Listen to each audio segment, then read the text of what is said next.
Chapter 57. Chapter 57. Yushu's glorious history. She'd been bored out of her mind, so she'd told Pinliang that Meng Yao wanted to hear the firecrackers go off. Pinliang had brought Xiaofu and Naipeo to the fireworks market, returning with a couple of workers half an hour later with a 5 million sounding firecracker. And so, the originally quiet firecracker field exploded into a cacophony of explosions. Classes couldn't be held at school, and the students couldn't hear what the teachers were saying. They were all gathered around the windows, looking at Pinliang and the others standing not far from the firecrackers with a smug look on their faces. They were laughing. That's 5 million firecrackers. The firecrackers continued to go off for the entire morning, and the school's teachers didn't dare to get close due to the power of the great god cannon. Left with no other choice, Ding Bing Gong could only ask for help from the fire department. The fire department drove a fire truck and used high-pressure water cannons to extinguish the ringing great god cannon. Only then did the farce end. The negative impact of the incident wasn't too big, since the school hadn't suffered any losses, and no students had been hurt. Ding Bing Gong quickly covered it up, and the board of directors didn't pay much attention to it. But you can't do this again and again, can you? Ding Bing Gong was truly pissed off this time. He stood up and walked to the window, pulling the blinds open to look at the firecracker field. What he saw shocked him. It wasn't that easy to notice a firecracker in a big firecracker field, but no one was doing it anymore. The students had spread out in a circle, and Ding Bing Gong saw a couple of burly gangsters in the center of the circle, as well as Pinliang's group and a student in a school uniform. Ding Bing Gong's face twitched, and he almost lost his grip on the windowsill and fell. Those weren't firecrackers. They were gunshots. Ding Bing Gong's heart almost jumped out of his chest when he saw what Heibao Bro was holding. He only breathed a sigh of relief after making sure that the injured person wasn't a student. He didn't have time to think about it anymore as he picked up his phone and ran out of the office. A terrorist armed with a gun in a school. If this matter were to get out of hand, he definitely wouldn't be able to take responsibility for it. Forget about applying for the exemplary high school, even he, Ding Bing Gong, would have to pack up and leave. Fortunately, there didn't seem to be any casualties, so Ding Bing Gong was a little relieved. When he went downstairs, he ran into Wang Jifeng, who was rushing up to him. "Headmaster, bad news! Something big has happened. I've seen it. What's the situation now?" Ding Bing Gong waved his hand, stopping Jifeng from speaking any more nonsense, and directly asking him to explain the situation. "It seems like Pinliang hired some gangsters to cause trouble for a student named Lin Yi, but Lin Yi beat them up. He's fine," Wang Jifeng introduced concisely. "Lin Yi?" The name sounded familiar to Bing Gong. "It's the student that Director Chu recommended," Wang Jifeng reminded. "Ah, it's him." Ding Bing Gong's heart skipped a beat. Thank goodness Lin Yi was fine, otherwise the consequences would have been unimaginable. Ding Bing Gong calmed down after hearing Jifeng's explanation. Gangsters deserved to be beaten to death, as long as the student was fine. The two quickly made their way to the police station, only to see Ling Shan escorting Lin Yi into a police cruiser. Someone of Ding Bing Gong's position, of course, recognized Ling Shan. He walked up to her with a smile. "Captain Song, why are you taking my student away?" Ding Bing Gong wasn't afraid of Ling Shan, but if Lin Yi was taken away, it'd affect the school greatly. That was why he was smiling. Especially since Lin Yi was someone Ping Zhan had recommended. Bing Gong had to be even more cautious. "Headmaster Ding, he's suspected of being involved in a violent fight. We're taking him back to assist in the investigation," Ling Shan said coldly. Bing Gong's face darkened at Ling Shan's lack of respect. "Captain Song, I'm quite close with your captain. Should I give him a call?" "Sure, but the captain's on a plane right now. He probably won't be able to pick up your call," Ling Shan said as she pushed Lin Yi into the police cruiser. Ding Bing Gong was infuriated. He was a man of status in Songzhan, and he'd interacted with many big leaders, let alone Ling Shan. Which family didn't have a child in school? His school, especially, was a private one. It wasn't managed by the city, and answered directly to the board of directors. There were all sorts of people who needed Bingong's help, but this Ling Shan didn't give him any face at all. Bingong dialed Huijuan's number straight away, but all he got was the cold tone of the phone being turned off. It seemed that Ling Shan hadn't lied to him. Huijuan would only turn off his phone if he had no other choice, otherwise his phone would be open 24 hours a day. Huijuan was on the plane back to Songshan early in the morning. He'd been invited by a friend in the police force to help solve a case, but he hadn't expected a bank robbery to happen in Songshan a day after he'd left. He had no choice but to book a morning ticket and rush back to Songshan without stopping. Heibao Bro's 2 underlings were brought into the police cruiser as well. Pin Liang and the others, naturally, escaped, while Heibao Bro was sent to the hospital. "Lin Yi, you're quite something, aren't you? You just got shot yesterday, and you're in a gunfight today?"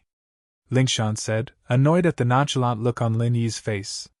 Most people would be dejected when they were brought into a police cruiser, but this Lin Yi didn't seem to care at all. Lin Yi rolled his eyes as he looked at Ling Shan before turning his eyes elsewhere. He had to admit that she was very pretty, especially when she was in uniform. It was enough to make Lin Yi's imagination run wild. "What's with that attitude? I'm asking you a question," Ling Shan said, getting even angrier at the fact that Lin Yi wasn't paying attention to her. "People used to say that women with big boobs were brainless, but I didn't believe them. But now I believe you." Lin Yi raised his head, his eyes scanning Ling Shan's body a few times. "What do you mean?" Ling Shan said, uncomfortable under Lin Yi's gaze. "Who are you calling brainless?" "Who knows?" Lin Yi curled his lips. "Anyone with a bit of intelligence would be able to tell that it was those people who came to the school to cause trouble, and I was just acting out of self-defense. You, on the other hand, arrested me." Of course, Ling Shan knew what Lin Yi was talking about. But no matter what, Lin Yi had heavily injured that Heibao Bro, and it was unknown whether he was still alive or not. It wasn't wrong of her to ask Lin Yi for an investigation. Chapter 58. It's him. We'll only know what you did after the investigation. What I see right now is that you beat up that Heibao Bro, and he's in the hospital, but you're fine. Ling Shan humphed coldly. So whether it was self-defense or intentional injury, we'll only know after the investigation. Whatever you want. Lin Yi knew that Ling Shan didn't like him, and wanted to use her identity as a police officer to lecture him. Both of them knew what kind of person Heibao Bro was, and Ling Shan knew that this was most likely because of what happened yesterday. Ling Shan hadn't thought that she'd be doing something like this one day, but thinking about it, it wasn't really. At the very least, it was a fact that Lin Yi had injured Heibao Bro, and it wasn't wrong for her to lecture him. The police car was the type that had a front and rear compartment, and only Lin Yi and Ling Shan were in the back. The driver couldn't hear their conversation from the front, and that was why Lin Yi was more open with his words, even daring to say things like big boobs and no brains. Lin Yi turned his head away and ignored her, and Ling Shan felt bored as well. Fortunately, her phone rang at that moment, and Ling Shan picked it up. "Song, it's Yang Huijuan." Huijuan's voice sounded from the other side. "Captain Yang, you're back in Songshan?" Ling Shan let out a sigh of relief when she received Huijuan's call. She hadn't found a single clue on the bank robbery case after an entire night of interrogations, and her heart was burning with anxiety. Now that Huijuan was back, she could finally relax. "Yeah, I just got back. I'm on my way back to the station. Are you alright?" Huijuan asked. "Heibao Bro, a member of the Communist Party, went to Songshan's first school with a gun. I just went to deal with it," Ling Shan reported honestly. "What? Heibao Bro went to school with a gun?" Huijuan jumped in fright at the news, not expecting so many things to happen in Songshan in just a day. "Not much, but Heibao Bro was heavily injured by a student, and he's in the hospital. I brought the student back to the police station for further investigation." Ling Shan couldn't help but glare at Lin Yi. "Alright, we'll talk about it when I get back," Huijuan said with a sigh of relief. The police car roared all the way to the Songshan police station, and Ling Shan personally escorted Lin Yi out of the car. The other two underlings of Heibao Bro were escorted out by other officers. At the same time, another police car drove into the yard, and Lingshan's eyes lit up when she saw the license plate. It was Captain Yang Huaijuan's car. As expected, a tall, tan man jumped out of the car and walked quickly towards the police office. It was Yang Huaijuan, the captain of the city's criminal investigation team. Lin Yi saw Huaijuan at the same time Lingshan saw him. Why was it him? Lin Yi's pupils shrunk, and he quickly lowered his head. Captain Yang! Lingshan said happily as she waved at Huaijuan. Lin Yi really wanted to give this Lingshan a kick. Why didn't you bring me to the interrogation room when you got to the police station? Why did you greet him? He had no choice but to turn his head to the side so that Huaijuan wouldn't notice him. I didn't think we'd be right behind each other. Huaijuan walked over and nodded to Lingshan with a smile before turning to Lin Yi. This is the student who hurt Heibao Bro? That's him. Lingshan nodded as she looked at Lin Yi, only to see Lin Yi's head drooping down obediently.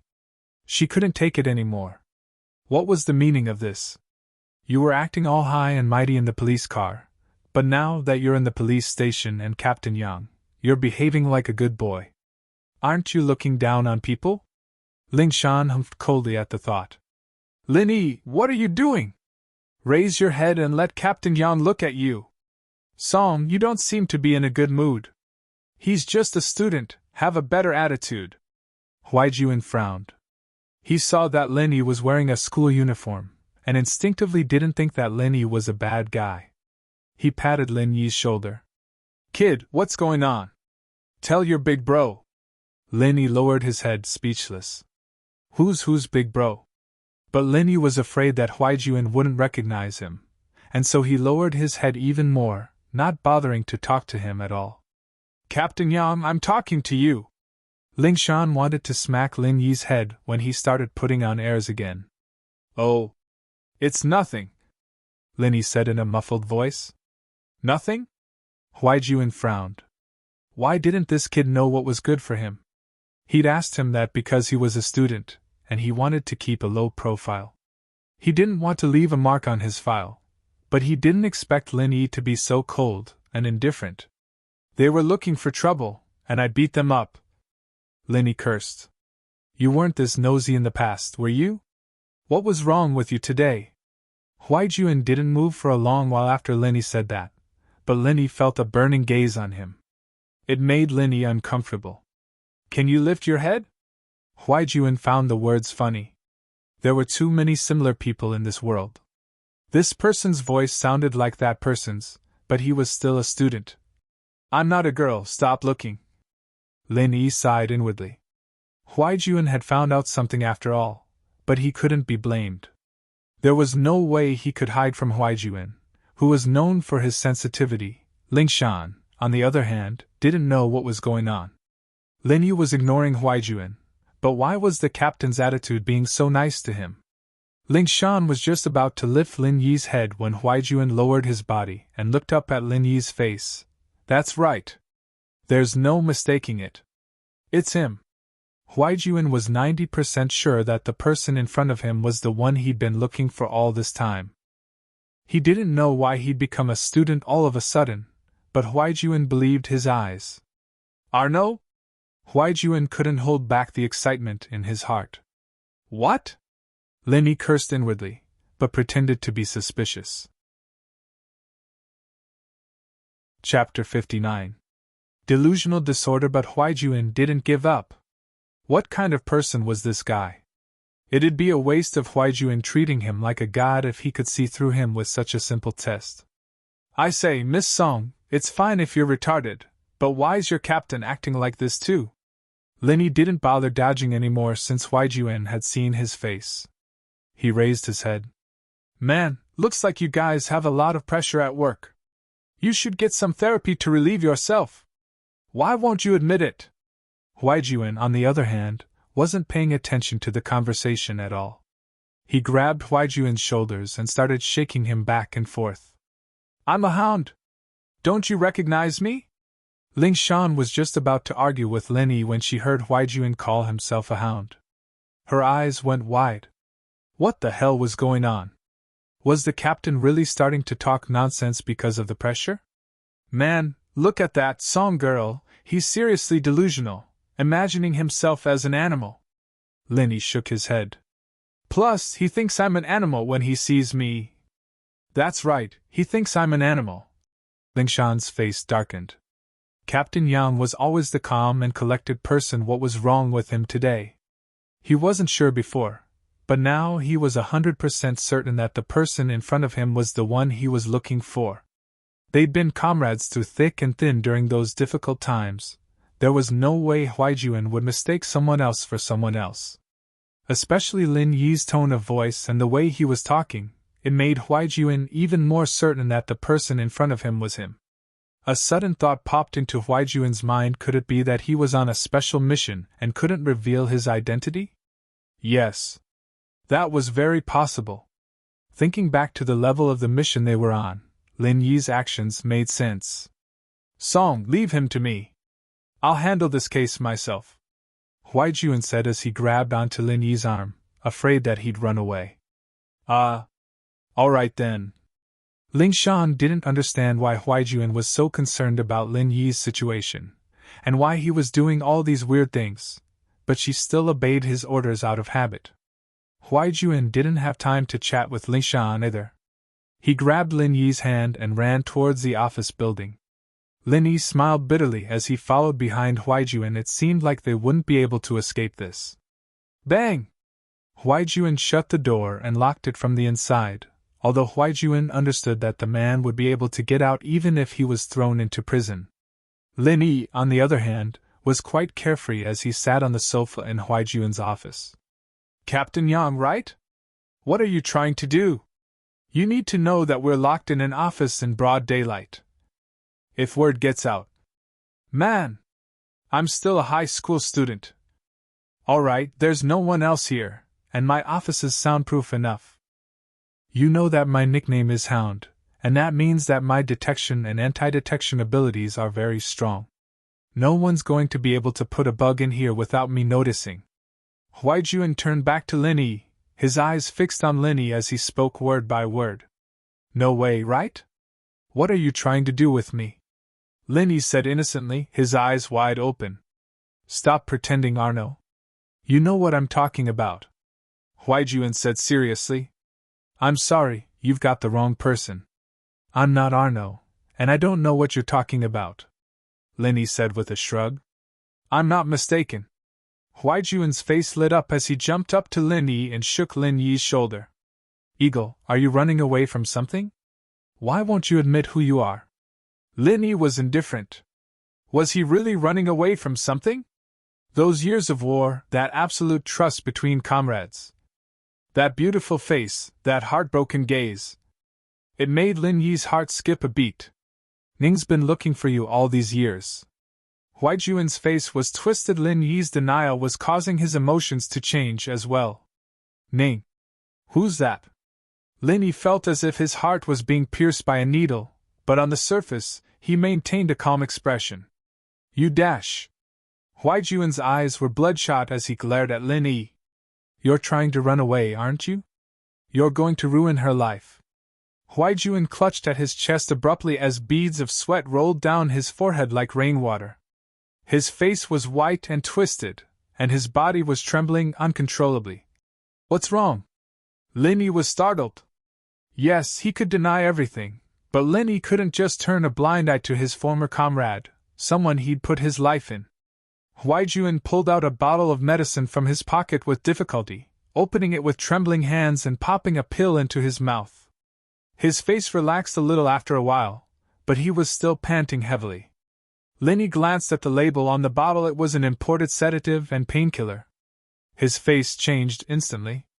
Why are you taking this medicine? Lin Yi was well aware of Huaijuan's physique. He was as strong as a bull, and it was impossible for him to have any hidden illnesses, but now…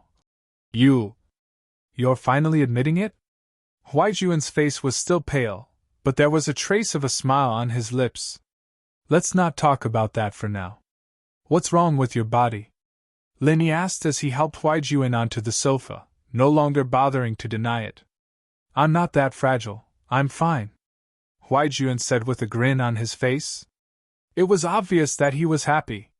Eagle, I know I'm not mistaking you for someone else. You've grown taller these past 2 years, and the sharpness in your eyes has lessened, but I still recognize you. Fine, I'll admit it. Tell me what's wrong with you first. Also, why'd you retire? Isn't the organization you're with a lifetime membership? Lin Yi couldn't imagine what had happened to Huaijuan in the past 2 years. Huaijuan looked strong on the outside, but Lin Yi could sense a trace of sickness on his face. Old Lin was a famed miracle doctor in the village, and so Lin Yi's medical skills had been passed down to him as well. Chapter 60. Don't call me Eagle. Injured? How'd you get injured? Lin Yi asked. I got a new mission after we came back from North Africa, and it was to track down an international drug trafficker. I didn't expect them to have a master in their midst, and I got injured. Huaijuan smiled bitterly at this point. I guess I was lucky, though. They thought I was dead when they saw me fall down, but Armadillo and the others, Armadillo? What's wrong with him? Lin Yi's heart skipped a beat. Armadillo sacrificed himself, Huaijuan said, a little dejected. What? Lin Yi's face turned into a terrifying grim Armadillo, that little guy who always had that bright smile on his face. Who would have thought that a comrade who'd fought alongside him 2 years ago would die just like that? Huaijuan could empathize with Lin Yi's emotion. Armadillo was Lin Yi's comrade, and Huaijuan's comrade as well. Huaijuan couldn't help but cry when he heard the news of Armadillo's death. Maybe he's still alive, Huaijuan said, worried that Lin Yi would be sad. You didn't find his body? A glimmer of hope flashed across Lin Yi's eyes. Armadillo was a smart fella, and it was possible that he could have escaped death. His body was thrown into the furnace by the drug dealers. I didn't know about it until later. Huaijuan sighed. I was in so much pain when I woke up that I couldn't care less about anything else. I found a place to hide, and lost consciousness after that, until someone rescued me. Fuck his ancestors. Lin Yi slammed his fist on the coffee table in front of him, and Lin Yi smashed it into a pile of sawdust. Huaijuan clicked his tongue inwardly. As expected of an eagle, he was still as fierce as ever. Huaijuan knew that he wouldn't be able to do something like that himself. I'm sorry, I was too heavily injured, and I couldn't check on my comrades, Huaijuan said, guilt filling his heart every time he thought about it. It's not your fault. Lin Yi shook his head. He knew that Huaijuan would only be courting death if he went up there. Are your injuries serious? Full of injuries. I retired after half a year of recuperation. Huaijuan sighed. Western medicine calls it sequela, Eastern medicine calls it broken meridians. You can't be agitated, and you can't engage in high-intensity work for a long period of time. Moreover, you have to use medication to maintain it. Lin Yi put the pangolin thing to the back of his mind and turned to Huaijuan. Give me your hand. What are you doing? Huaijuan asked curiously, but extended his hand anyway. Let me feel your pulse, Lin Yi said as he placed his hand on Huaijuan's wrist, his expression solemn. You can feel my pulse? No way, Ying. I thought you were good at killing, but you know how to save people? Huaijuan stared at Lin Yi, a little surprised this was his comrade in arms in a storm of bullets. There's a lot you don't know, Lin Yi said with a smile. What, you don't trust me? Don't trust me? Huaijuan's eyes widened. Of course I trust you. I could have left my back to you on the battlefield. Don't make it sound so mushy, Lin Yi said jokingly, but his heart was getting heavier and heavier. Huaijuan's pulse was bad, and he could feel that his body had recovered, but his internal injuries were still very serious. Many of his organs weren't fully healed yet, and were even showing signs of weakening. How is it?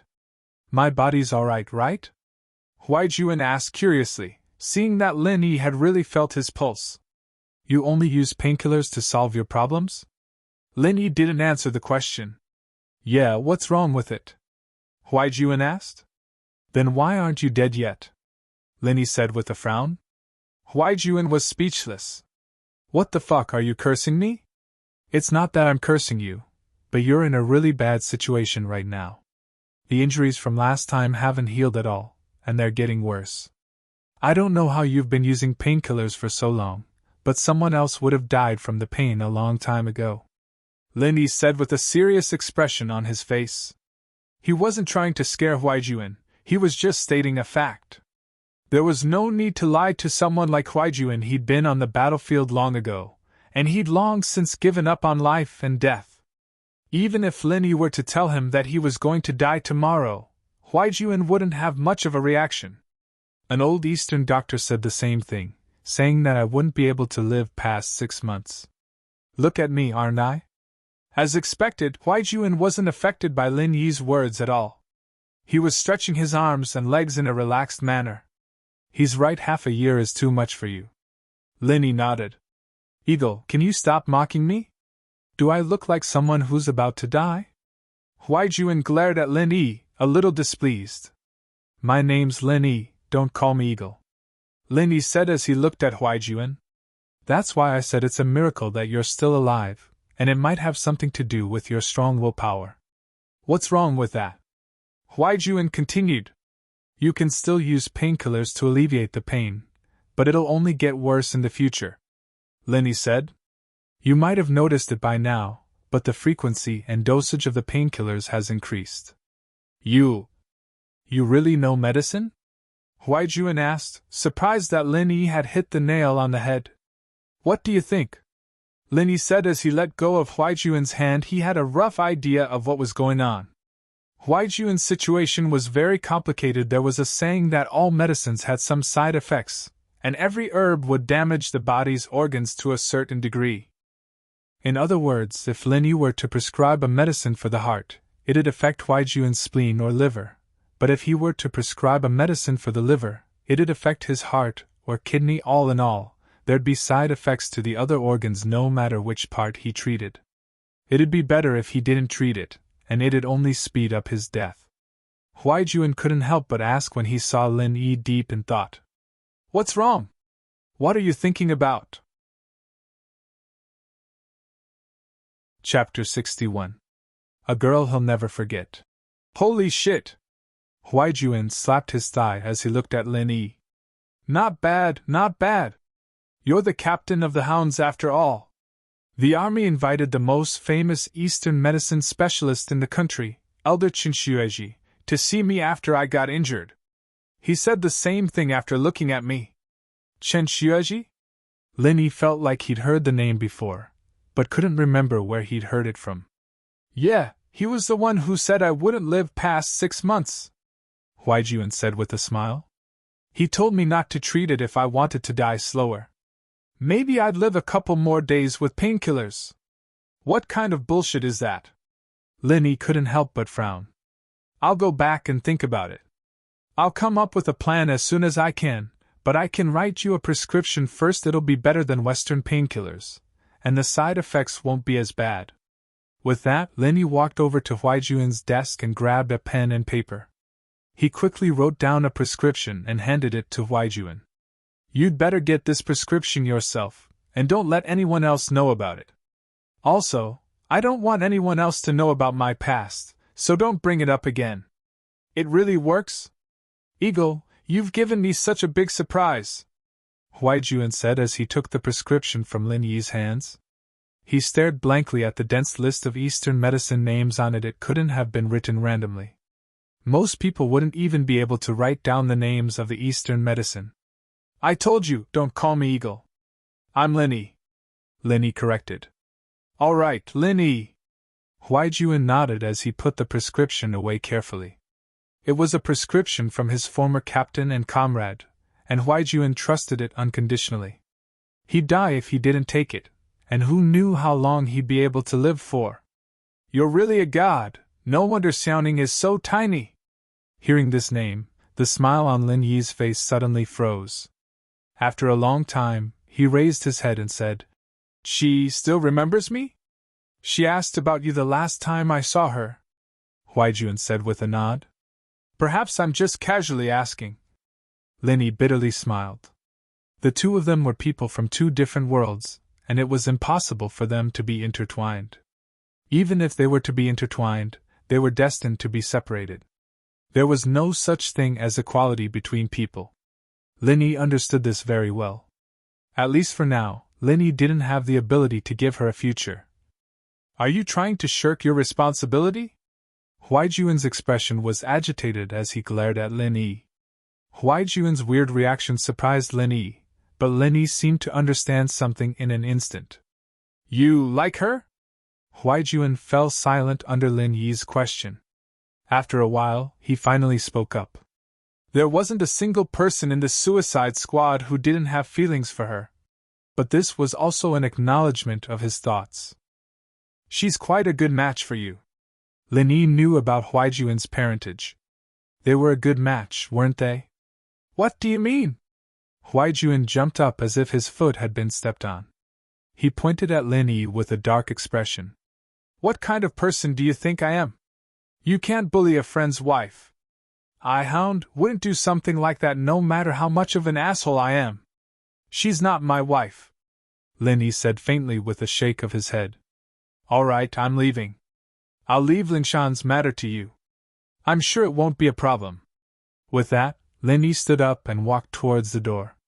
I really want to kill you, Huaijuan said as he aimed a punch at Lin Yi's back. Lin Yi didn't even turn his head as he grabbed his arm. As long as you can do it. Huaijuan knew that the gap between him and Lin Yi wasn't small at all, and he let go of Huaijuan's arm dispiritedly. Lin Yi, on the other hand, let go of Huaijuan's arm and walked out of the office. Lin Yi's expression didn't change much, but his thoughts couldn't help but wander back to the days of war. The girl he met and parted with in his life. These 2 years, Lin Yi would often wake up from his training at night, sweating profusely every time. This was something that Lin Yi hadn't experienced ever since he started practicing the art of dragon mastery. But those melancholy eyes were like a demon in his heart, filling up Lin Yi's nights. Lin Yi couldn't help but wake up from his training every time he saw that sad and resentful gaze. It was a never-ending nightmare. Had he really forgotten about her? Obviously not. She was a girl that any man would never be able to forget for the rest of their lives. But Lin Yi knew very well that her radiance didn't belong to him. If the 17-year-old Lin Yi still had a trace of arrogance in him, the current Lin Yi understood the cruelty of reality. Going to her would only bring trouble to her and the people around her. They weren't of the same social class, and a nobody hitting on a princess was bullshit. From the moment Lin Yi was taken away by the police, Chief Chen's phone never stopped ringing. First, it was the headmaster of first school, Ding Bingong. Chief Chen was very careful with Ding Bingong's calls, and promised him that he'd investigate the matter thoroughly. However, the people who called later were getting more and more important. First, it was Pingzhan's Uncle Fu, and now, it was Pingzhan himself. Chief Chen had no choice but to call Lingshan, urging her to solve the case as soon as possible. She had to be fair and just, and he couldn't let people talk behind his back.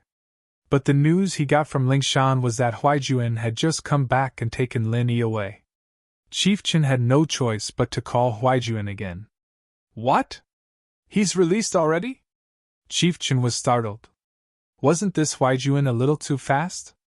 Yeah, it was a gang that came to the school to wreak havoc, and it had nothing to do with Lin Yi.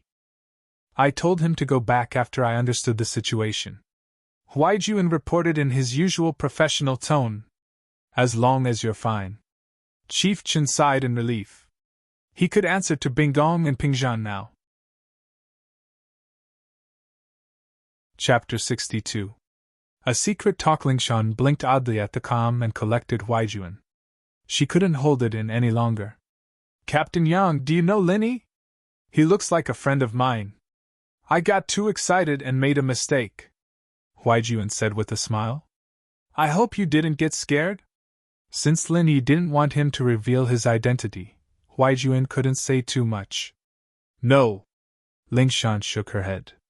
What kind of friend could make Captain Yang lose his composure like that? But she didn't ask. Lin Yi was just about to flag down a taxi when Falbert's Bentley stopped beside him. Falbert poked his head out. Get in, Mr. Lin! Lin Yi nodded, not bothering with pleasantries as he walked over and opened the door to the front passenger seat.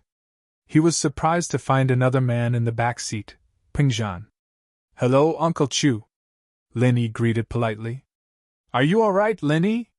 Pingjan asked, a kind smile on his face as he looked at Linny. Linny had always thought that Pingjan was being a little too nice to him. Was there some sort of secret behind all this, or... But since Pingjan wasn't going to talk about it, Linny didn't press the issue.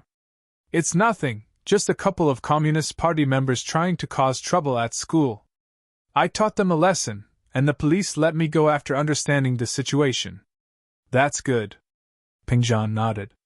"Yao Yao's situation, it's all thanks to you. I just heard about what happened yesterday from Li Fu. You did a great job. It's what I should do." Linny, on the other hand, didn't think much of it. He'd taken Pingjan's money for free, after all.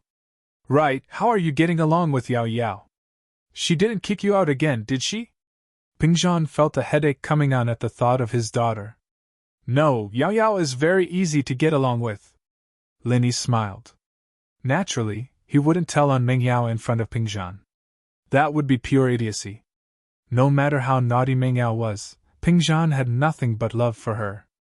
It'd be hell if he got fired for talking like that, and so he decided to praise Meng Yao at the right time.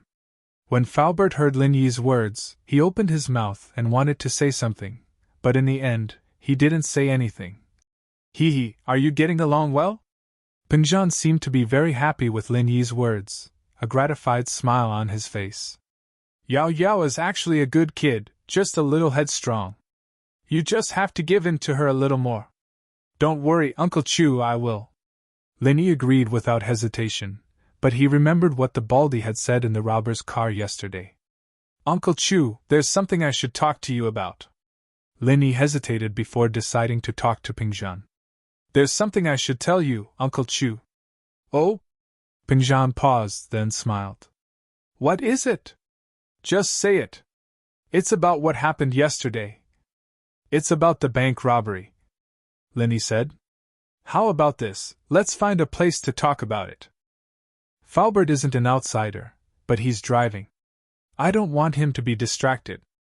Pingjan nodded. "Okay. It seemed like Linny wouldn't be able to go to school today, so he might as well not go." "Mr. Chu, are we going home?" Faubert asked. "Yes, let's go home, to the villa by the bay," Pingjan ordered. The villa by the bay was Pingjan's private villa, but he was always busy with business and didn't go home often. Most of the time, the villa was empty. Meng Yao, on the other hand, lived in Pingjan's villas in the city for the convenience of going to school. The villas were built by Pingjan Industries, and Meng Yao, of course, lived here because Yushu lived here as well. The two had been best friends since elementary school, and their relationship couldn't get any tighter than that.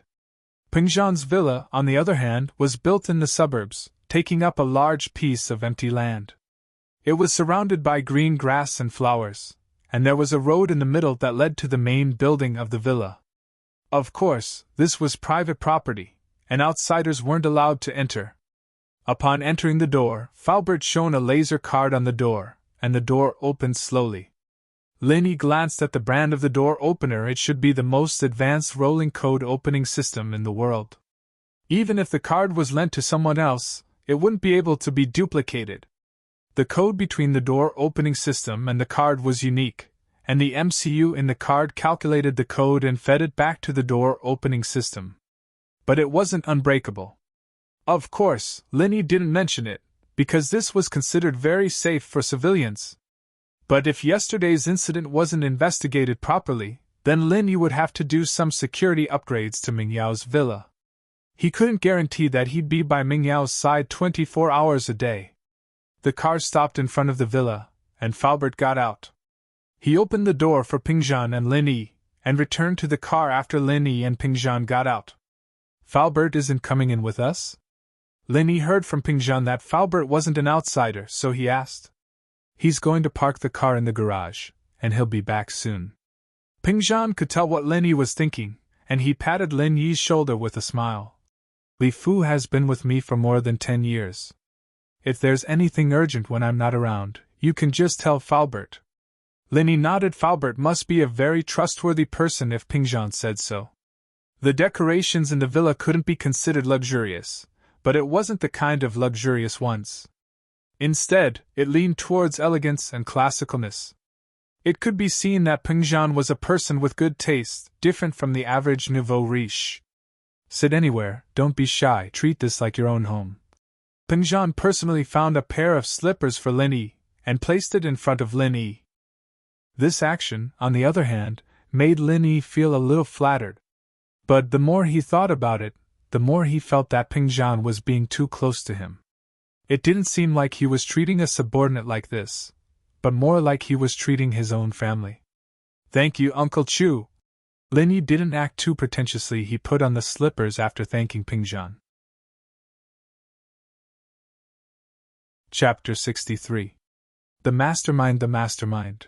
All right, let's talk in the study. Pingjan gestured with his hand as he led Linny to the second floor. The study was at the end of the second floor, perhaps because they didn't want to be disturbed, but there wasn't even a housekeeper in this spacious villa. What difference did it make? Perhaps this villa had once been bustling and glorious, but now it was completely deserted. This was what Linny noticed when he went upstairs. The villa was very clean, but there were signs of wear and tear on the handrails. This meant that someone had lived in this villa for a long time, unlike now, where Pingjan rarely came back once a week. But Linny, naturally, wouldn't ask about this. This was Pingjan's family business, and it had nothing to do with Linny. As a result, Linny maintained a calm attitude, unfazed in the face of danger. The wear and tear on the leather chair in the study was proof of that as well. Pingjan must have sat in this chair a lot in the past. Take a seat, Pingjan said as he sat down on the leather chair behind the desk. He gestured to Linny. There's a fresher cabinet in the back, there's drinks in there. Take whatever you want. Don't worry, it won't expire. Li Fu will replace it regularly. I'm not thirsty. Linny shook his head. Uncle Chu, let's get down to business first. All right, let's begin. Pingjan nodded, signaling for Linny to begin. It's like this, I'm sure you already know that the robbers yesterday weren't after the bank, but Miss Chu. Linny said. I don't understand why they'd go through so much trouble to kidnap Miss Chu.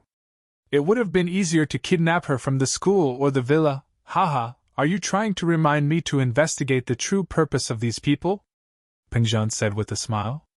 Indeed, you're right, they might have gone through a lot of trouble to kidnap Miss Chu, but they have a reason for it. What reason? Linny didn't think that Pingjan would have thought of this. It seemed like he was overthinking things. Confuse. Pingjan put away his smile and said seriously. This way, people will think that they didn't kidnap Yao Yao, but used her as a hostage during the bank robbery. These were two different natures that could mislead the police's investigation. This way, the police would see this case as a robbery and not a kidnapping case. This would give the robbers enough time to make their next move. But what I don't understand is, how did they calculate Yao Yao would appear in the bank at that time? I've done some analysis on this. Yesterday, the school instructed everyone to apply for a bank card so that they can deposit their tuition fees. After school ends, the banks will close for the day. There's only one 24-hour bank in the vicinity, so if Miss Chu wants to apply for a bank card, she'll definitely go to that bank.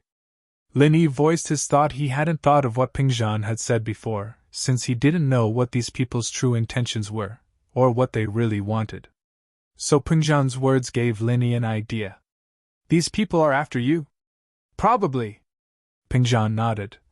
This time, when I went to negotiate the contract, the other party gave a lot of harsh conditions, and I didn't agree to them. They didn't make any concessions either, they just kept dragging it out, as if they were waiting for something. Now that I think about it, Yao Yao's incident happened at that time, and these two things might be related. Oh? Linny raised an eyebrow. So that's the case. No wonder Pingjan said that these people robbed the bank to mislead the police's investigation. After all, if the direction of the investigation was wrong, the time needed to solve the case would be delayed, and this would give the robbers more time. If what Pingjan said was true, Then as long as the robbers hinted that Meng Yao was in their hands, wouldn't Ping Zhan obediently sign that unfair contract? The more I think about it, the more likely it is. It's just that I don't have any evidence. Ping Zhan sighed. But at this level, what can evidence do? Who are these people? Lin Yi understood immediately after hearing Ping Zhan's words. The robbers must be on par with Ping Zhan in terms of strength, otherwise they wouldn't have dared to do something like this. No wonder the Baldy said that he wouldn't let Ma Lu touch Meng Yao other than Meng Yao.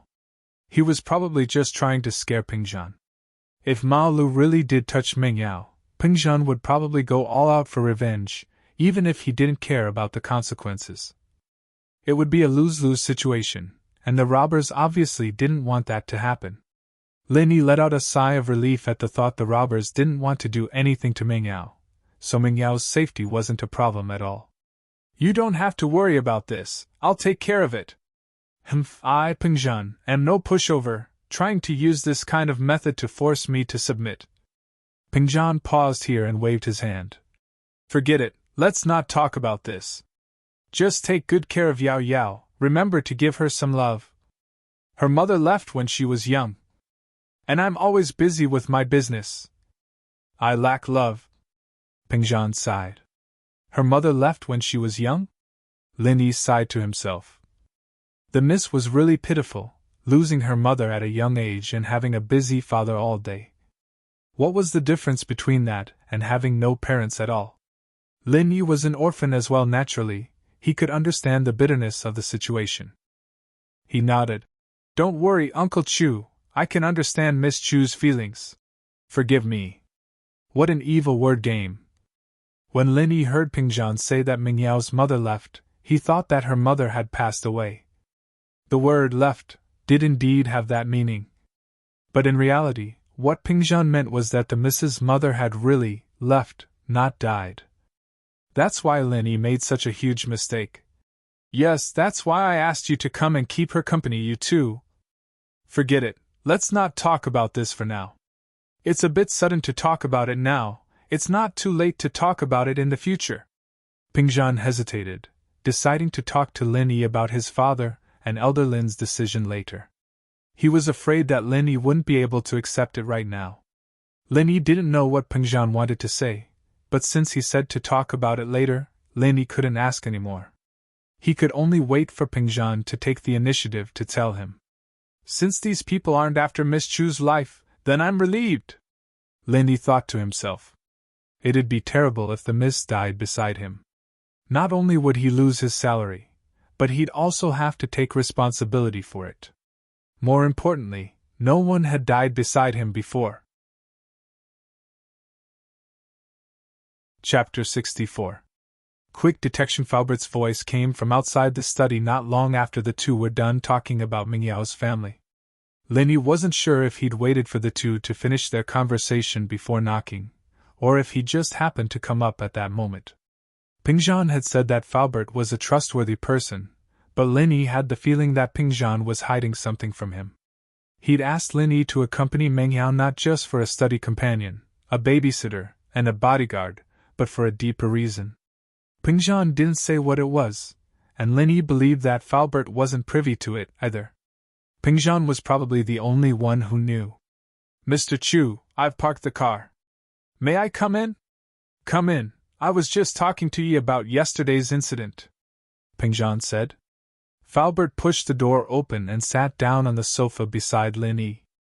We were talking about why the kidnappers chose the bank earlier, and he said that it's because the school requires every student to get a bank card to save their tuition and fees.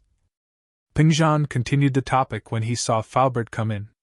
From this, we can see that there's someone in Yao Yao's school the kidnappers wouldn't have chosen this time to rob a bank. Yes. Lin Yi nodded. That's what I was thinking, too. Besides, I think this person should be a staff member of the school, not a student. Only a staff member would know about these things beforehand, and by the time the students knew about it, it'd already be time for school to end. It'd be too late for the kidnappers to make preparations. Not bad. Ping Zhan nodded approvingly, pleased with Lin Yi's intelligence. I'll look into the school as well. But... Never mind, let's not talk about that. What, is there a problem? Isn't Uncle Chu one of the directors of the school? Linny asked curiously. Shouldn't it be easier for Pingzhan to look into things in the school? I'm a trustee, yes, but there are 3 trustees in the school, and each of them owns a portion of the school's shares. You can imagine how difficult it would be to investigate. Pingzhan didn't hide it from Linny, since it wasn't anything confidential. I see. I'll keep an eye out when I go to school then, Linny said after listening to Pingzhan's explanation. At this point, Linny had a general idea of what was going on. The kidnappers didn't want Mengyao for money or her life, but they wanted to use Mengyao to force Pingzhan to compromise on their business partnership. Moreover, the kidnappers did not choose other places to carry out the kidnapping completely to confuse the police and delay time. If Pingzhan's daughter had been kidnapped, one could only imagine how much effort the police would put into searching for the kidnappers. Mengyao would have been found by the police before they could achieve their goal.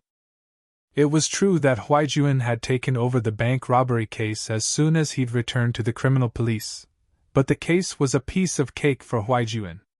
Huaijuan made a call to the city's command center and pulled up the surveillance footage from the streets around the bank yesterday. Ling Shan only realized how stupid she was at this point. Digital Qingguan had only been used in Songtan for less than a month, but Huaijuan's sharp senses had memorized all this information. Digital Qingguan, also known as digital city management, referred to the use of information technology and mobile communication technology to process, analyze, and manage all of the city's components and incidents. It was an information technology that promoted the modernization of city management. The city management department had installed surveillance cameras on every main street, monitoring the area around the clock to monitor the sanitation, traffic flow, and so on. Ling Shan had thought of going to the traffic police to get the recordings, but unfortunately, the traffic police's recording equipment only worked when the traffic lights were red, and they could only record cars that broke the rules. The equipment was off at other times. Ling Shan had no choice but to give up. What she didn't expect was for Huaijuan to think of using the surveillance footage to solve the case. It seemed simple enough, but it only meant one thing: she wasn't careful enough. Things that seemed to be insignificant to the job often played an unexpected role at the critical moment. With the surveillance video, everything became much easier. Because the city management's round-the-clock surveillance camera had just been activated recently, it was still in the trial stage. Not many people knew about it, so the kidnappers couldn't possibly know about it. In fact, they didn't know about it either. On the road that Zhang Xiaoheng was responsible for, not long after the first Song A74110 car left, a second commercial van with the license plate of Song A74110 passed by. Without a doubt, this was the car that the robbers were in.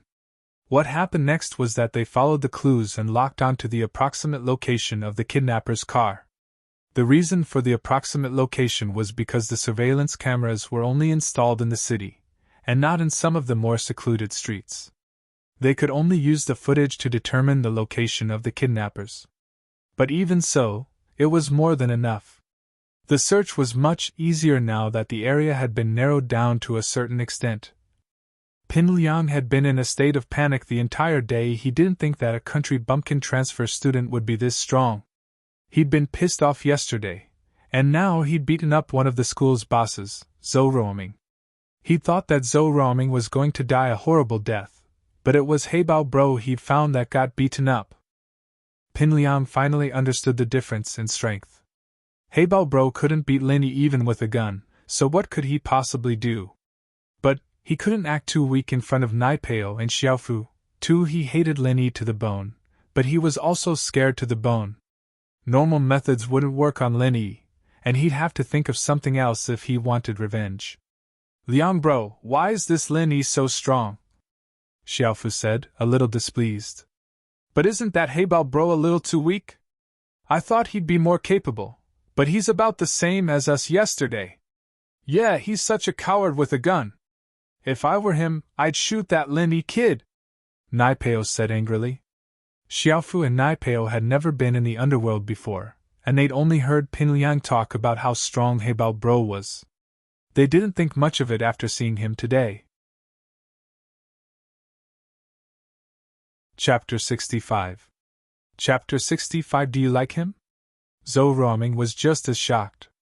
Zhou Ruoming decided to keep his distance from Linny after seeing how half-dead Heibao Bro was. The guy was a madman, and Zhou Ruoming didn't want to die just yet. It was a little depressing for him, the second in command of the school, to be afraid of a transfer student. Zhou Ruoming, on the other hand, thought that they'd mind their own business and mind their own business. As long as he didn't provoke Lin Yi, it shouldn't affect him, right? Zhou Ruoming couldn't help but feel pleased at the thought that motherfucker Pin Liang had nothing better to do than provoke a transfer student. He hadn't even gotten to the bottom of the guy's background yet, and he was already trying to mess with Pin Liang? Was he tired of living? Hey Yao Yao, do you think Lin Yi's going to be okay? That Ling Shan's acting all high and mighty, it's like she's trying to mess with Lin Yi on purpose. Yushu whispered to Meng Yao, who was flipping through her English textbook. Who cares, it's better if he gets arrested and sentenced. He won't have to bother me anymore. Meng Yao humphed. My dad's saving his salary too. You really don't care about him? Yushu looked at Meng Yao with a half-smile. Shoo, what's with that look? Meng Yao frowned. Why would I care about him? All right, let's not talk about him. I still need to study. Oh, all right. Yushu pointed at the English textbook in Meng Yao's hands with a smile. Yao Yao, you're holding your English book upside down. You've been reading for so long, you're really something. Meng Yao blushed as she looked at the book in her hands. She quickly closed the book in a panic and glanced at Yushu before opening it again. She pouted. All right, I just don't want anything to happen to him because of me. After all, I'm the one who started this. I'm the one who told him to deal with Pin Liang. I've already called Faubert. He'll take care of it. Ha. Yushu smiled, but her face was full of doubt. Yushu's smile made Meng Yao feel a little uncomfortable. She shrunk her neck, feeling that Yushu was staring at her with a burning gaze. However, Yao suddenly thought of something. All right, on the other hand, Student Shu, you seem to be more concerned about Linny than I am. Have you fallen for him? Me? Yeah, I like him, so what? Yushu grinned at Meng Yao as if it wasn't something embarrassing. Yushu let out a breath of relief when she heard that Meng Yao had contacted Faubert. She knew what Faubert was capable of in Songzhan, and she'd wanted to call her grandpa. Huh! Meng Yao's mouth was agape as she stared at Yushu in disbelief. You like him? Ha, I like him. Why are you in such a hurry? Can't even speak properly? Are you jealous? Yushu giggled as she looked at Meng Yao's face.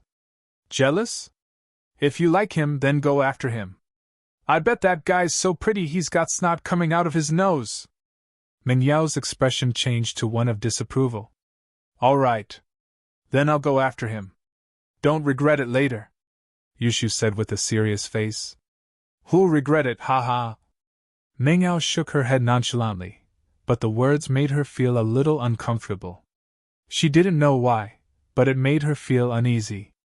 I'm lying! Ha. Yushu didn't continue after seeing that she wasn't teasing Meng Yao. I just don't like Lingshan. She can't touch one of our people if she wants to. Yeah. Lin Yi may be my follower, but he's still one of my people. Meng Yao didn't know why, but she let out a sigh of relief after hearing Yushu's explanation. It was an inexplicable feeling, but Meng Yao didn't think too much about it. Pin Liang looked calm and collected in front of Naipeo and Xiaofu, but he was actually more afraid than anyone else. It wasn't that he was afraid of Lin Yi's revenge, but that Heibao Bro would drag him out of the police station. He'd become the mastermind of the whole thing, and who knew if he'd be dragged into this. His father would definitely punish him severely, and he might even have to transfer schools.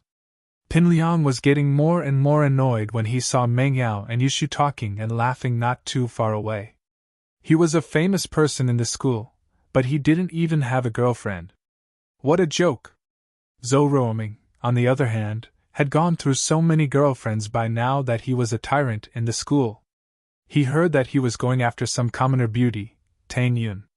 Truth be told, Pin Liang only started paying attention to Tang Yun after hearing that Zhou Ruoming was going after her. She was a beautiful girl, and although she was wearing a school uniform, it couldn't hide her beauty. Compared to princesses like Meng Yao and Yushu, however, she was still a little lacking.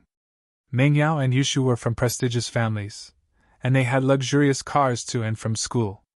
Tang Yun, on the other hand, wasn't as eye-catching as Meng Yao and Yushu.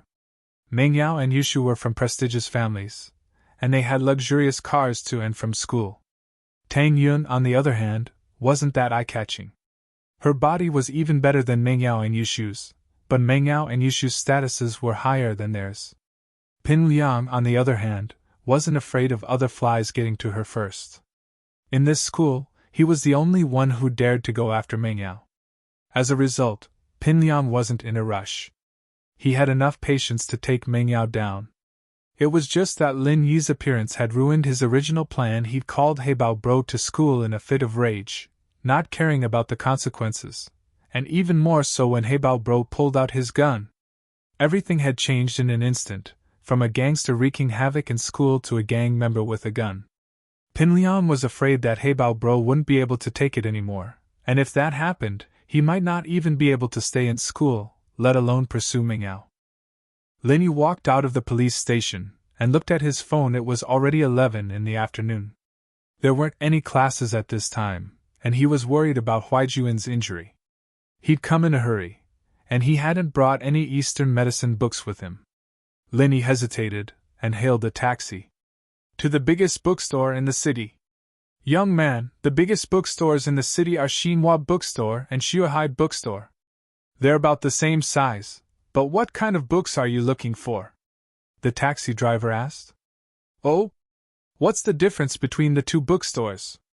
I'm looking for medical books. Lin Yi's old man had brought his books back from the city, and he never bought them himself. Chapter 66. The Dean of Medicine Lin Yi parked his car in front of Scholar C Bookstore, surprised that they'd pass by Songshan First High School on the way. The school was only one stop away from the bookstore, and he'd be able to walk back to school after buying the books.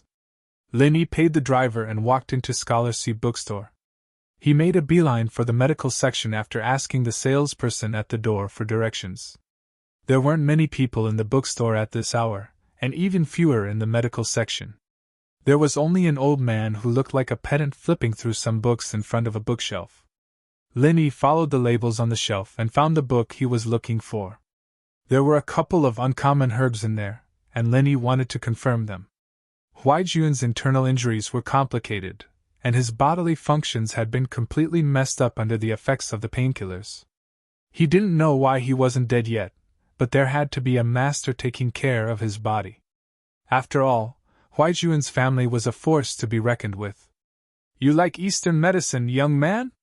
He didn't know when, but the old man had walked up to Lin Yi, looking at the book in Lin Yi's hands as he asked.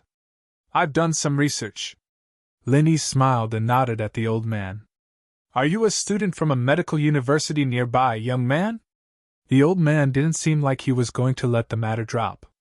No, I'm a student from Songshan First High School, Lin Yi replied casually. He didn't dislike the old man at all. He could tell that the old man was the academic type. Lin Yi wouldn't have bothered to say a word to the old man if he were the type of person who'd use conversation to achieve his goals. Oh? A high school student? The old man was a little taken aback by Lin Yi's words.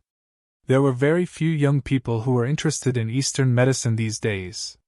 There were some students from medical universities who'd come to the bookstore to look up information for exams, but they didn't have much interest in Eastern medicine. He'd been looking for a disciple to inherit his legacy all these years, but to no avail. He didn't expect to meet a high school student who was interested in traditional Chinese medicine in the bookstore.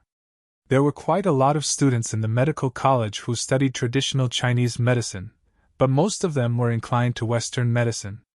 They just wanted to broaden their knowledge by studying traditional Chinese medicine. They never thought about making traditional Chinese medicine their future career and research direction, which made Guan Xueming very disappointed. To inherit his legacy, he must first be interested in TCM. If he felt that Western medicine was better than TCM, how could he talk about inheriting his legacy? Young man, which do you think is better, traditional Chinese medicine or Western medicine? Guan Xuemin couldn't help but ask. They all have their own strengths, but I'm more inclined towards Chinese medicine. Lin Yi closed the book in his hand and picked up another book next to it. He found the information he wanted and started reading. Western medicine treats the symptoms while Chinese medicine treats the root cause.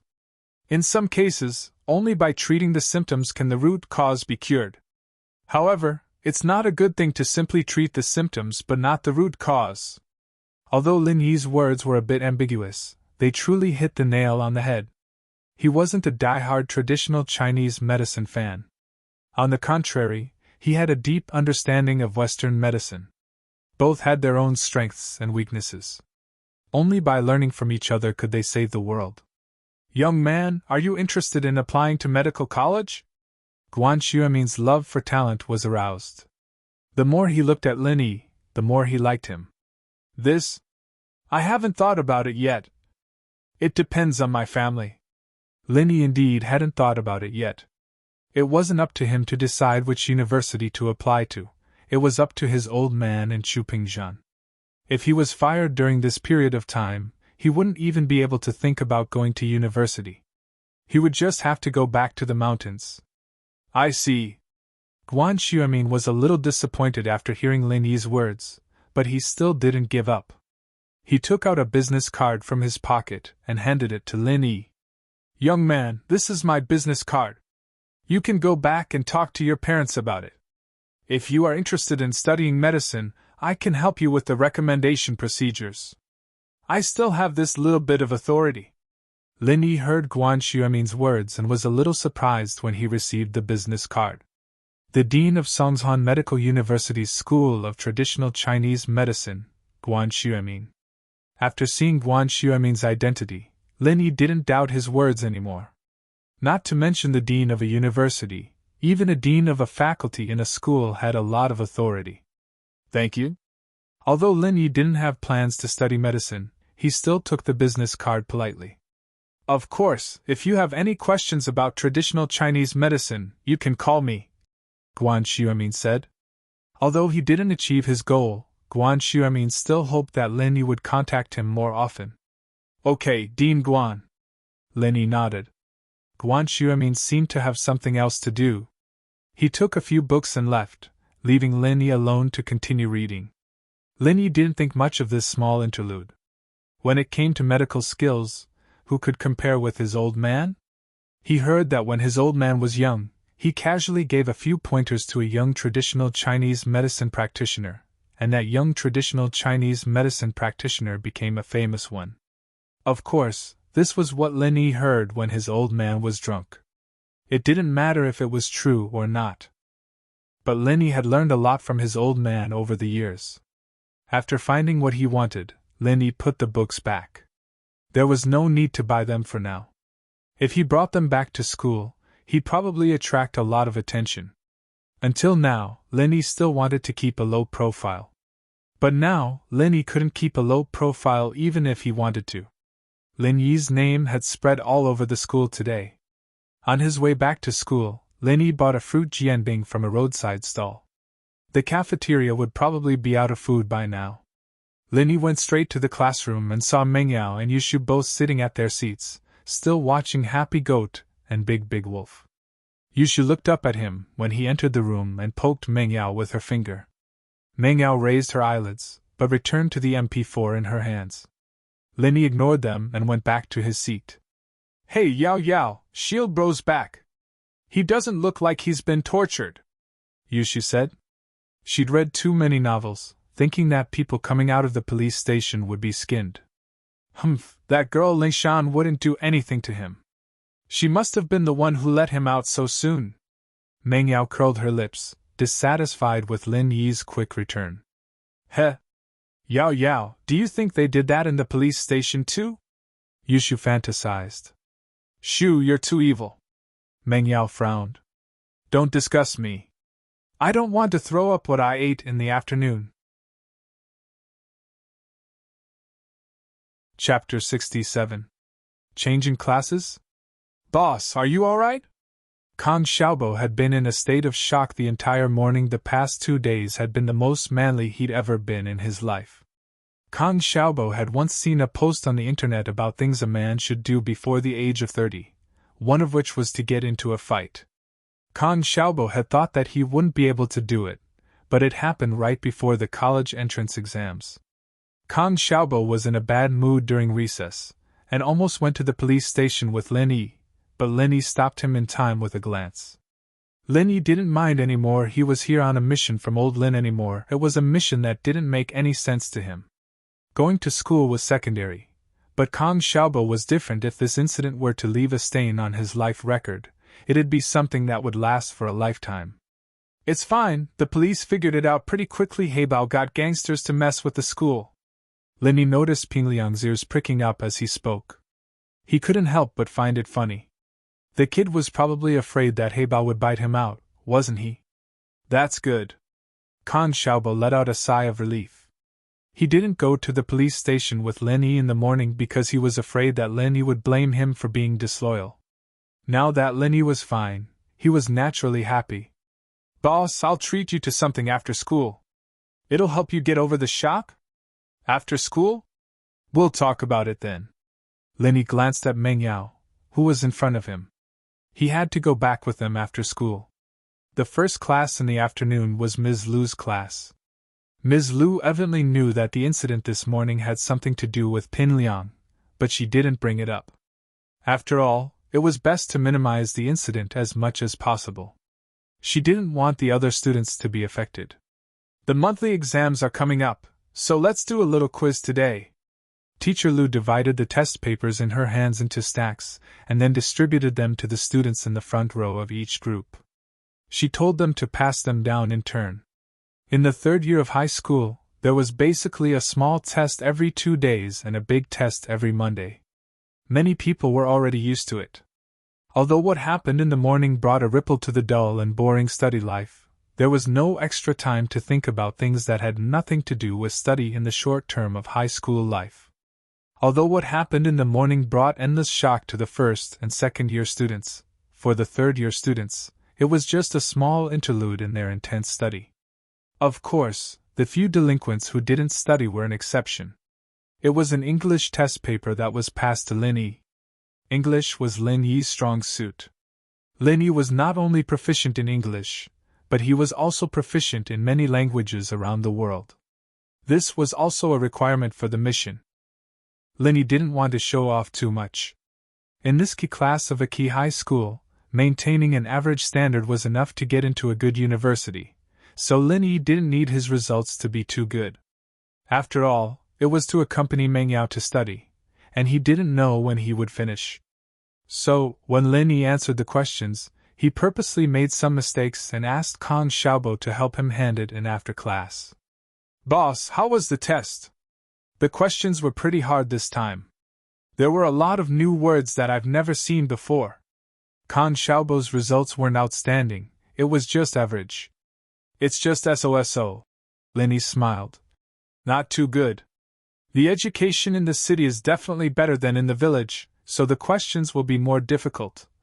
Kang Xiaobo thought that Lin Yi wasn't used to it yet, so he comforted him. It'll be fine once you get used to it. Okay. Lin Yi nodded. He couldn't explain much to Kang Xiaobo. Although Lin Yi felt that Kang Xiaobo was a good friend, he couldn't tell him about his own matters. After all, they weren't from the same world.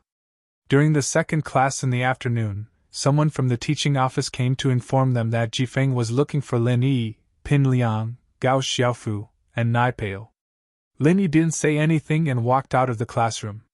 Kang Xiaobo, on the other hand, was worried that the school would punish Lin Yi because of this. After all, it wouldn't be worth it if he got punished when he was about to graduate. But Lin Yi didn't think that way. First, he had something on Jifeng, and second, he was just accompanying the princess to study. The files were all fake, so he didn't care if they punished him or not. Ping Liang's expression changed as he stood up after some hesitation. Xiaofu and Nai Peo followed suit, walking out of the room as well. Pin Liang stopped at the door and said to the two, If Jifeng asks about what happened this morning, we'll just say we don't know anything.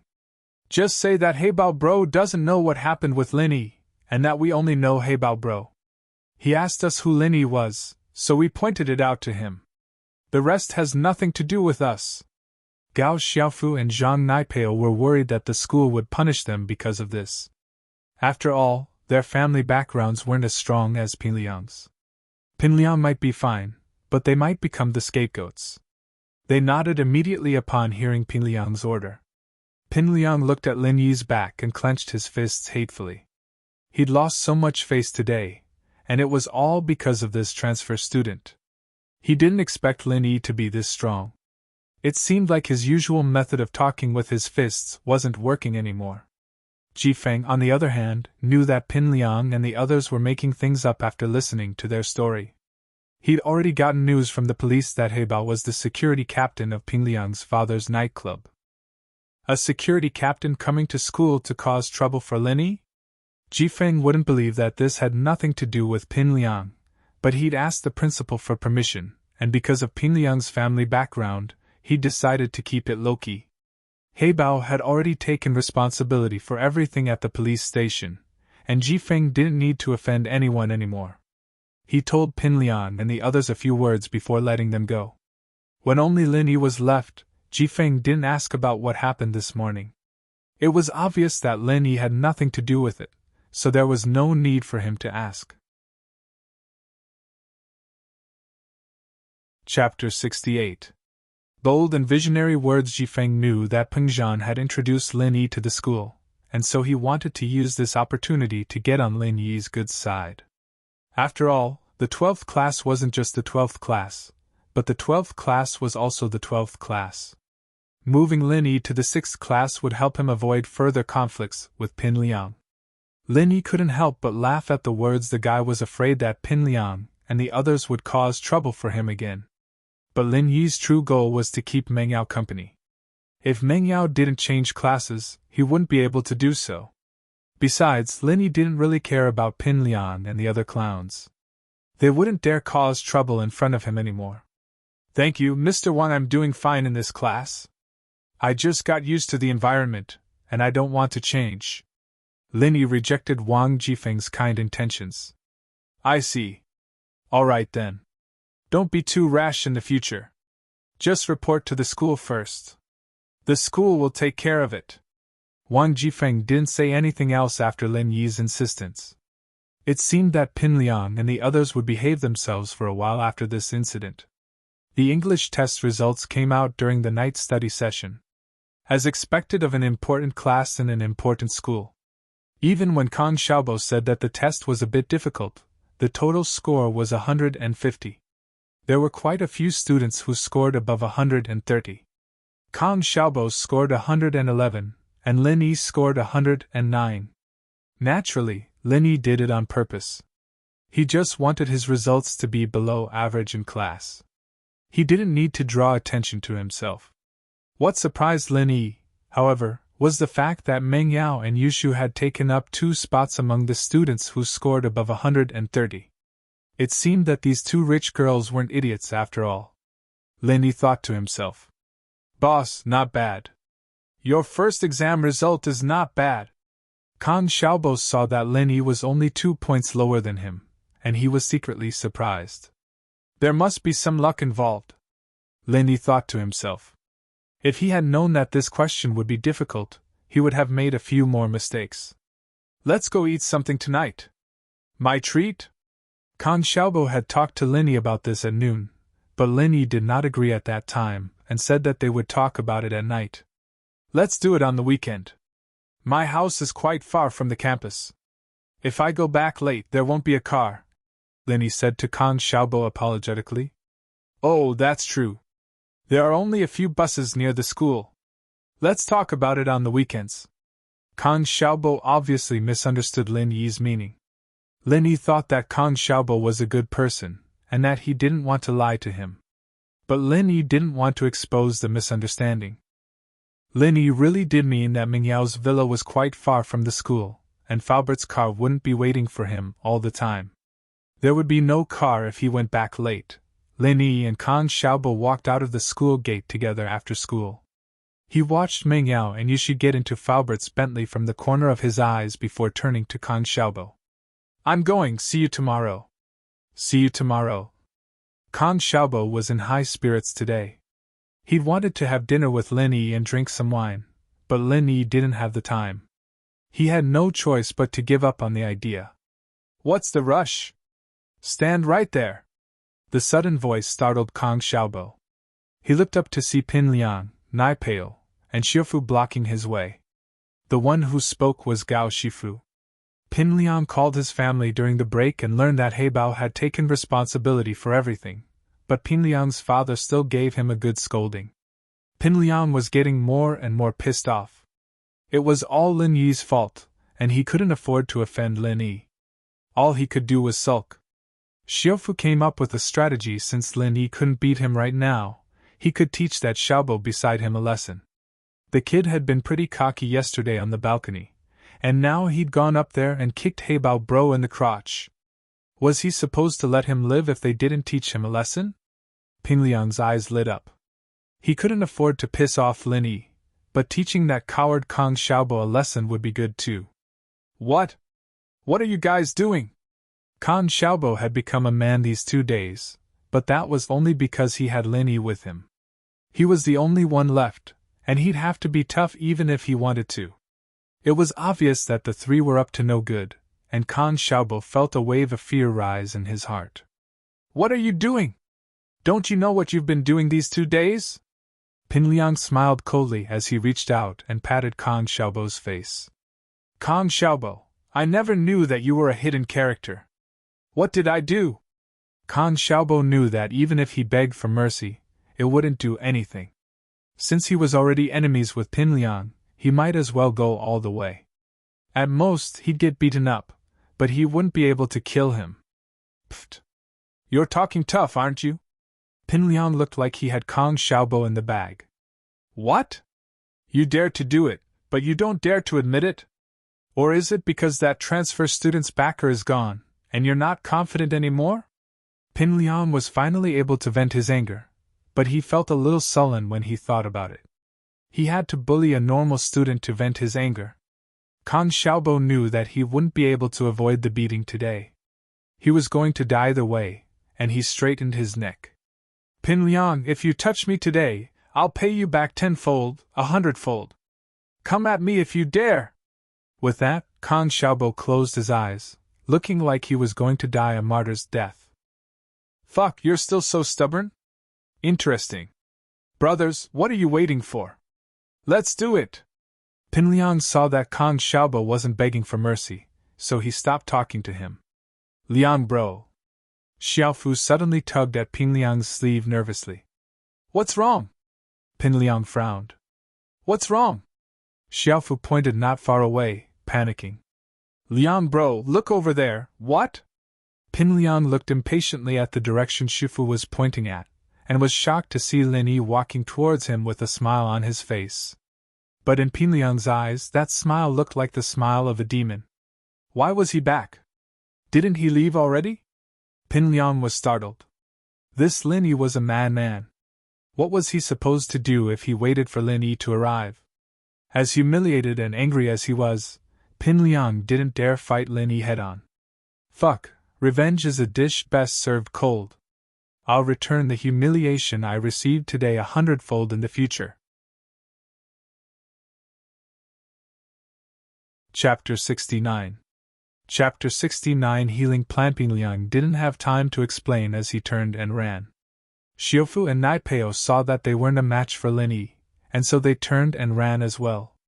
Kang Xiaobo closed his eyes and stiffened his neck, ready to die a martyr's death. He waited for a long time, but Pin Liang didn't move at all. He opened his eyes, confused, only to see the three running like rabbits, disappearing into a puff of smoke. Ah? Kang Xiaobo froze. What the hell was going on? Could it be that when he'd shaken his body, unleashed his king's aura, and said, I'll pay them back 10 times, 100 times in the future, he'd scared Pin Liang and the others away? It couldn't be, could it? Didn't that make him the main character of a novel? A large hand landed on Kong Xiaobo's shoulder just as he was recovering from his shock. Kong Xiaobo jumped and turned around, only to see Lin Yi smiling at him. "What are you spacing out for?" Xiaobo paused when he saw Lin Yi. He immediately understood why Pin Liang and the others had turned tail and run. It wasn't because he'd unleashed his king's aura, but because Lin Yi was here, and they'd run away. "Let's go, there won't be any more cars later." Lin Yi patted Kong Xiaobo's shoulder before turning around and walking to the Falbert's parking spot. Lin Yi and Kong Xiaobo had separated earlier, and he noticed that Kong Xiaobo was surrounded by Pin Liang and the others. Lin Yi, naturally, knew that Kong Xiaobo wasn't Pin Liang's match, and so he went to help him.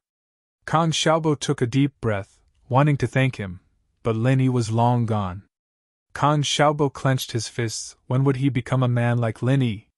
It had only been 2 days since he'd transferred here, and he'd already taught one of the big four Pin Liang a lesson.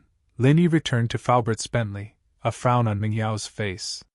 She didn't say anything about Lin Yi getting in, but Yushu, on the other hand, smiled at Lin Yi. "Shield bro, you're pretty good, huh? Pin Liang and the others turned and ran when they saw you?" Yushu's words told Lin Yi that she must have seen him helping Xiaobo from the car. Lin Yi smiled, unsure of what to say. "See Yao Yao? I told you Lin Yi's good at his job, right? With him by your side, Pin Liang won't bother you anymore." Yushu tugged at Ming Yao's hand. "He's not that much stronger than Pin Liang." Meng Yao humphed, puzzled. Was this Lin Yi really that good? Subduing Pin Liang in 2 days? He's probably just a little better at fighting. Lin Yi was already used to Ming Yao's attitude, and he didn't mind it at all. She was a miss, after all, and it was always hard to please. As long as she didn't find him an eyesore, it was fine. He was here for a mission, after all, and the reward was enough for him to eat for the rest of his life. Back in the villa, Lin Yi remembered the awkward scene from this morning as he looked at the tissue box on the living room table. Yushu was looking at him suspiciously, and Lin Yi knew that this wasn't good. She'd better not come up with something for him to do again. Lin Yi hurried back to his room. He looked up some books on medicinal properties and pharmacology in the bookstore today, and Lin Yi wanted to write them down while he still had an idea of how to treat Huaijuan. Huaijuan's entire body was in a mess under the effects of the medication. It was a combination of Eastern medicine and Western medicine. Huaijuan was fine for the time being, but the slightest change in his body could turn into a fatal injury. It was impossible to treat all the damaged organs in one go, and even old Lin didn't have the ability to do so. Besides, he'd learned all of old Lin's teachings. After taking Huaijuan's pulse today, Lin Yi had determined that the cause of Huaijuan's condition was a broken meridian. The meridians that connected the 5 viscera and 6 bowels of the body were broken, naturally affecting the function of the organs and leading to organ failure. Under these circumstances, Lin Yi decided to start with the damaged meridians first. As long as he could open up all the meridians, the organs would naturally recover. Huiping was only in his 20s, and his body wasn't in a failing phase yet. He could recover on his own. Lin Yi breathed out in relief after writing down a satisfactory prescription and treatment plan. Although Lin Yi was confident that he could help Huaijuan recover, he was still a little worried before he could come up with a feasible treatment plan. Lin Yi sighed. The art of dragon mastery he practiced wouldn't be so troublesome if he could let Huaijuan practice it. But he'd promised old Lin that he wouldn't tell anyone other than old Lin and his Shifu. Old Lin was Lin Yi's Shifu, but strictly speaking, he was more like a relative. Old Lin's skills weren't weak, but Lin Yi's killer moves were inherited from another Shifu. It was said that his Shifu and old Lin had gone through thick and thin together in the past, and that they'd been through life and death together. Of course, Lin Yi wasn't too clear about these things. He only knew a little about them. A soft sound came from outside the room, and Lin Yi's sharp senses picked it up. Putting away the prescription and treatment plan, Lin Yi quickly dashed to the door.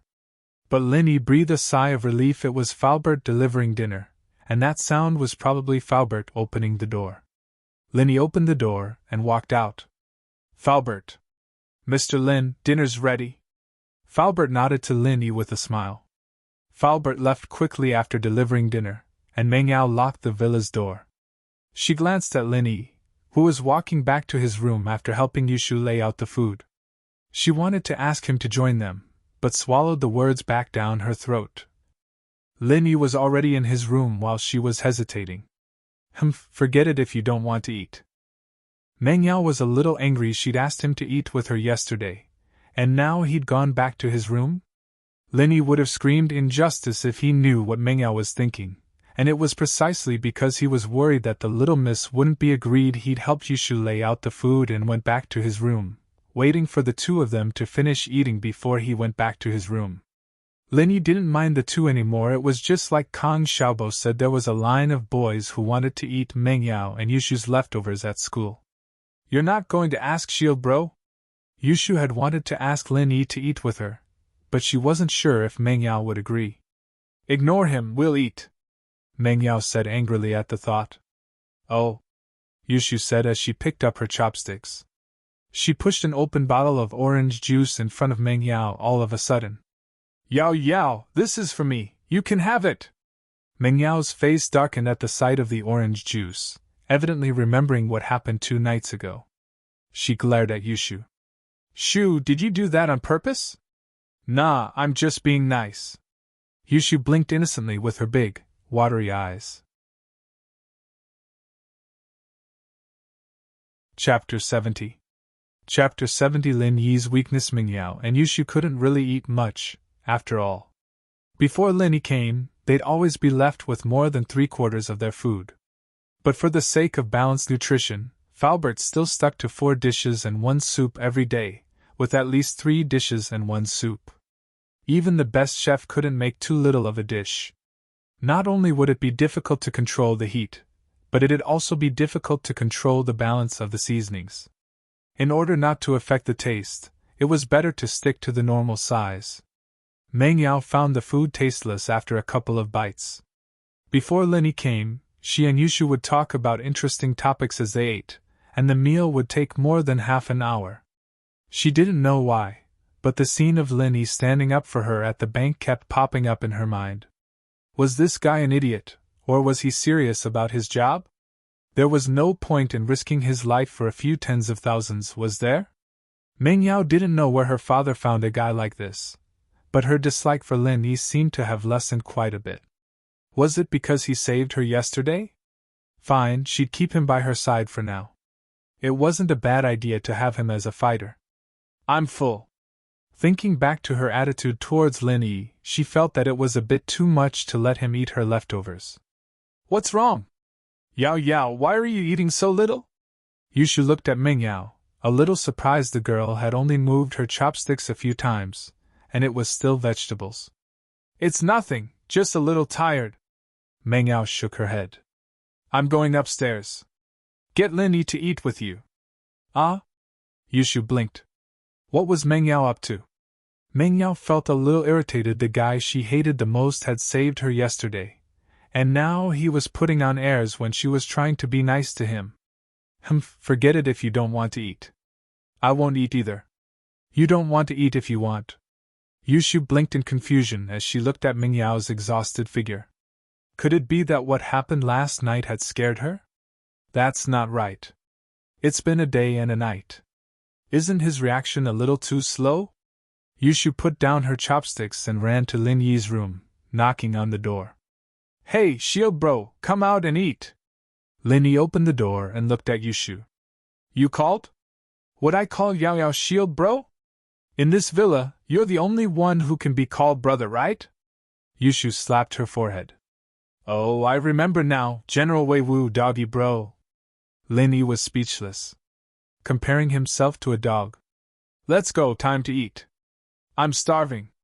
With that, Yushu walked towards the restaurant. Lin Yi looked at the restaurant, but Meng Yao wasn't there.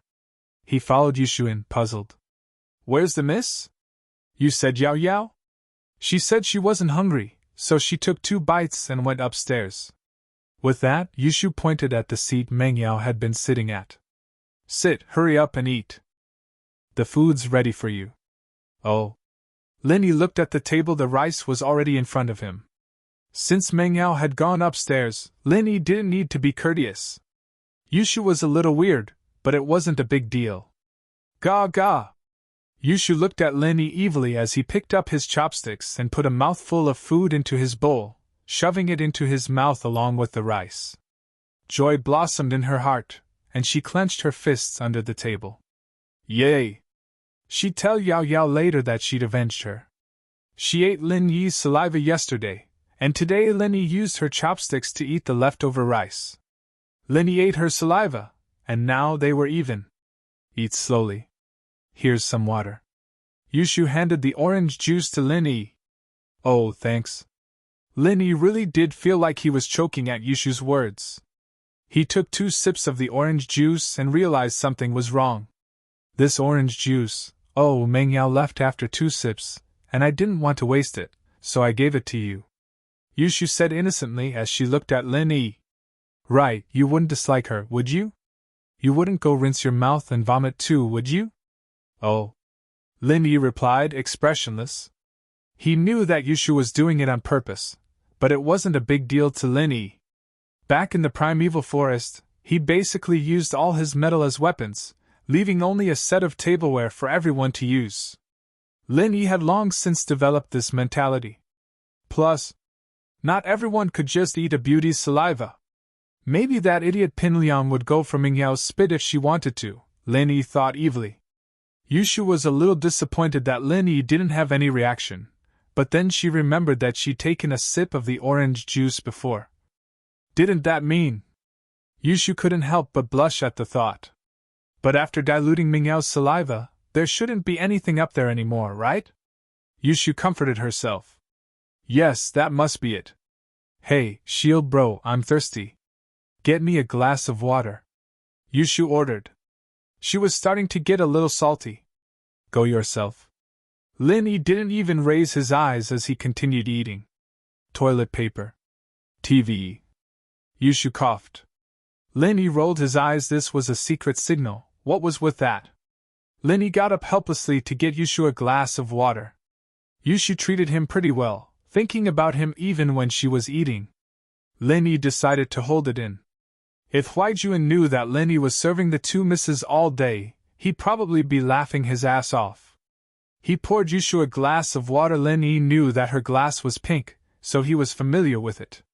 Thanks, shield bro. Yushu said sweetly as she took the glass from Lin Yi.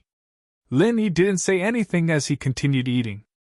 Yushu was thinking that a little coquettish might make Lin Yi more willing, but she didn't think that she'd be showing it to a blind man. It seemed that in Lin Yi's eyes, the braised chicken on the table was prettier than her own.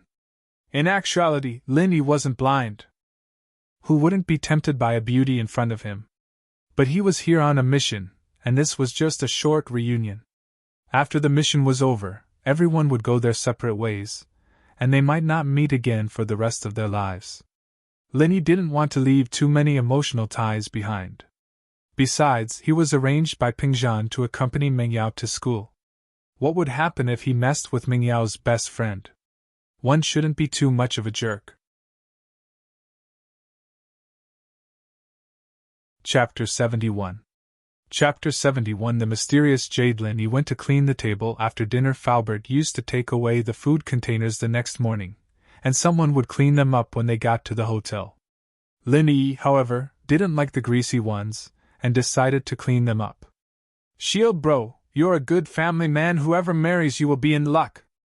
I'm going upstairs. Yushu encouraged Lin Yi before going upstairs. Marry me? Lin Yi felt a chill run down his spine. His first thought was that this girl had some sort of male chauvinist fetish.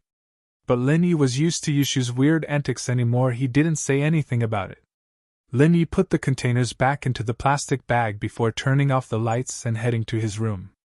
The second 5-year period was drawing near, and Lin Yi was starting to get impatient. His body had changed a lot after practicing the first stage of the art of dragon mastery, and his meridians were firmer than before. His agility were a lot better than a normal person's as well. In the eyes of a normal person, he'd be a master amongst masters, but this only made Lin Yi more expected. If the first stage was already like that, then what would the second and third stages be like? Besides, what other things would there be behind the stone door of the cave, other than the subsequent parts of the art of dragon mastery? Linny touched the jade pendant in front of his chest. Just this pendant alone was enough to bring him endless benefits if there were other things behind the stone door. Just the thought of it excited him. He'd even saved the lives of his comrades and himself many times with just this pendant. Linny still hadn't fully grasped the function of the pendant yet. But the pendant's ability was very mystical. It was as if it could read his thoughts. If someone wanted to harm him within a certain range, the pendant would send him a signal, letting him know in advance. It was because of this that Linny and his comrades were able to survive the rain of bullets in the primordial forest time and time again.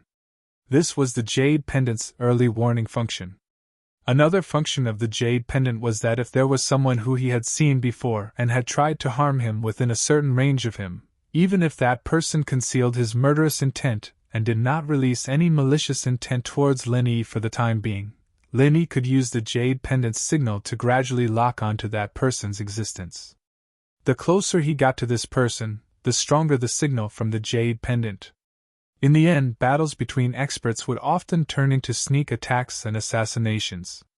If the first strike failed, they would quickly retreat. They would not engage in a prolonged battle.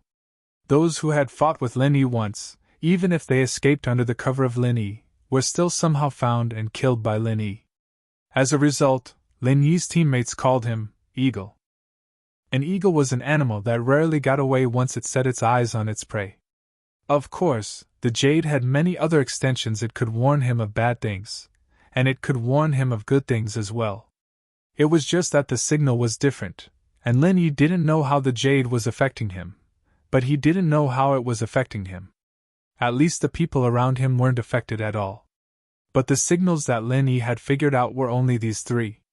Under other circumstances, the jade would also send out other signals, but Linny didn't know what they meant, nor did he know what triggered the reaction from the jade. Yushu went upstairs and pushed open the door to Mingyao's room. Mingyao was curled up on the bed eating chips, an English textbook on her lap, marking today's exam papers. Eating too many snacks will affect your growth. Yushu looked at Mingyao with a smile, remembering what happened to Linny before. Her smile widened. What are you smiling at? Mingyao was confused by Yushu's smile, feeling uncomfortable all over. She looked at herself from head to toe, but didn't see anything wrong with her. Wasn't it just a bag of chips? Was Yushu mocking her chest for not being as big as Mingyao's? Yao Yao, let me tell you something fun. I've avenged you. Yushu sat on the bed sneakily, snatching the bag of chips from Mingyao's hands. Didn't you say that eating snacks will affect your growth? Mingyao glared at her. What revenge? Why are you being so secretive? Hee hee, I've developed very well. My height is very balanced already. Yushu popped a chip into her mouth nonchalantly. I called Shield Bro over for dinner after you left just now, you know what? Then I told him to sit at your seat, told him that I've already filled his bowl, and he ate it. What's wrong with that? Ah? You're not trying to say that he ate my leftover bowl of rice, are you? Mingyao's eyes widened. He even used your chopsticks, Yushu said proudly. What do you think? Now that he ate your saliva, he's avenged you, right? What nonsense! Mingyao shook her head. Isn't he still taking advantage of me? Yushu thought to herself. You ate his saliva, so you're taking advantage of him? But thinking about it, that was indeed the case. If it were any other boy in school, they'd probably be happy about it. All right, let's not talk about him. Mingyao was a little annoyed, and didn't want to talk about Linny. Aren't you going to tidy up the mistakes in the English test? Yeah, I'll do it now. Yushu stopped joking around and took out the test papers from her bag. She started tidying them up with Mingyao. Mingyao and Yushu weren't stupid, but it was useless if they didn't work hard. Mingyao and Yushu were still working hard, especially since Mingyao didn't want people to say that she'd gotten into a top class in a top school because of her family background. After tidying up the English test papers, the two went to study for other subjects. They were 12th graders, after all, and would be taking the college entrance exams soon. It wouldn't be hard for Meng Yao and Yushu to get into a top university with their family background, but it was different if they got in themselves. It wasn't early anymore, and Meng Yao yawned. Yushu, on the other hand, was a little sleepy as well. The two of them took a hot shower in the bathroom, and after watching an episode of Pleasant Goat and Big Big Wolf on their MP4, they fell asleep right after. Lin Yi, on the other hand, practiced the art of dragon mastery the entire night, replenishing his stamina after a night of training. It was more than enough for a few hours of deep sleep. It was already 5 in the morning when Lin Yi opened his eyes and let out a breath of turbid air. Lin Yi went to the washroom to wash up. He wouldn't watch TV this morning no matter what. Chapter 72. Being set up, Lin Yi had learned from Falbert that Meng Yao and Yushu ate breakfast in the school cafeteria every morning if he wasn't here. Lin Yi, however, didn't mind the hassle of cooking. There was some leftover rice from last night, and Lin Yi planned on making egg fried rice. It wasn't much trouble at all. Lin Yi put on his clothes and left the room, heading towards the dining room. He opened the fridge and found a ham sausage and a couple of eggs. Lin Yi wasn't worried that these things would expire. Falbert would always check on them and buy some fresh stuff to keep in the fridge. The two princesses rarely cooked for themselves, but it was always better to have something prepared. Meng Yao could fry an egg for herself when she was hungry at night. He couldn't find any onions after searching for a long time. The price of onions had gone up ever since the tossing onions song, and Lin Yi had no choice but to give up on using onions. Egg fried rice was something Lin Yi always made at home, and it didn't take long before a pot of fragrant fried rice was ready. Lin Yi scooped a bowl for himself, quickly finishing it before tossing the bowl into the sink and putting it back on the rack. Lin Yi didn't want yesterday's incident to repeat itself, either, so he decided to put the cutlery away after washing it. Perhaps he'd made some noise, but it wasn't long before Meng Yao and Yushu came downstairs in their pajamas, yawning and yawning. The two were wearing cartoon pajamas, looking very cute. It didn't seem to match their age, but Lin Yi understood when he remembered that they watched cartoons all the time. Girls, especially young misses, were a little childish. Still, the two beautiful legs beneath their pajamas made Lin Yi's blood boil. Couldn't these girls be a little more careful at home? Did they really think that he didn't exist? Didn't they think that he wouldn't push them down? Ugh, not really. Wow, Shield bro, you prepared breakfast for us again. Yushu wrinkled her nose as she followed the scent to the kitchen. It's egg fried rice today, my favorite. Ahem. Meng Yao wasn't too happy with Yushu's obvious reaction. How could she let that Lin Yi get all cocky? Yao, do you want some? Yushu took a bowl and filled it for herself before asking Meng Yao. I don't like it. Meng Yao still couldn't let go of her pride.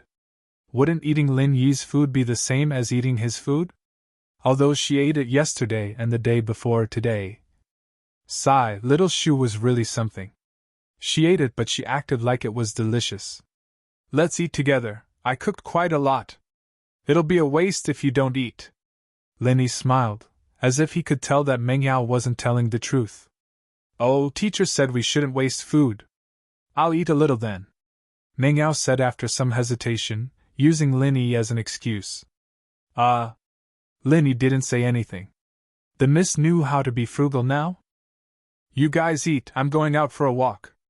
Lin Yi said, worried that Meng Yao would feel awkward if he stayed. He turned around and walked out of the villa. Yao, didn't you notice? Shield bro's a very considerate man. He can fight, he can cook, and he's pretty handsome too. Yushu whispered to Meng Yao as she ate. Shu, are you serious? 2 bowls of noodles and 1 bowl of egg fried rice is enough to melt you. You're already speaking up for him? Meng Yao's eyes went wide as she looked at Yushu. You're not in heat, are you? You're the one in heat. Yushu blushed. I'm just afraid that someone else will get to him first, and you'll regret it. That fox Lingshan's pretty interested in Shield bro. They've only known each other for 2.5 days and they're already getting intimate with him. Him? Who cares? Meng Yao curled her lips. I don't think he's a good person. Lingshan just needs to seduce him. Speaking of Lingshan, Yushu was a little troubled. Why did her brother like a woman like that? If he knew what was going on between Lingshan and Lin Yi, he'd go crazy. Achoo! Lin Yi sneezed as soon as he stepped out of the door. What was wrong with him? Did he catch a cold? It wasn't cold in the morning, was it? Of course, Lin Yi didn't know that the two girls were talking about him while eating his egg-fried rice. Lin Yi had been living in the villa for 3 days now, but this was the first time he took a good look at the outside of the villa. This was obviously a place where the rich lived. Those who could afford a house here had to be rich or powerful. Yushu's identity made Lin Yi suspicious. He hadn't seen her family before, but the fact that she lived alone in a villa meant that her family wasn't ordinary people. A black Ferrari came speeding from afar, the engine roaring loudly. When it got close to Lin Yi, the Ferrari slowed down noticeably. The person in the car looked at Lin Yi, confused. He'd seen almost all the young masters and ladies in the area, but Lin Yi didn't look familiar. The Ferrari stopped in front of Ming Yao's villa, and the driver rolled down the window. It was a young man. Hey bro, you just moved here, right? The young man asked Lin Yi. Me? You could say that.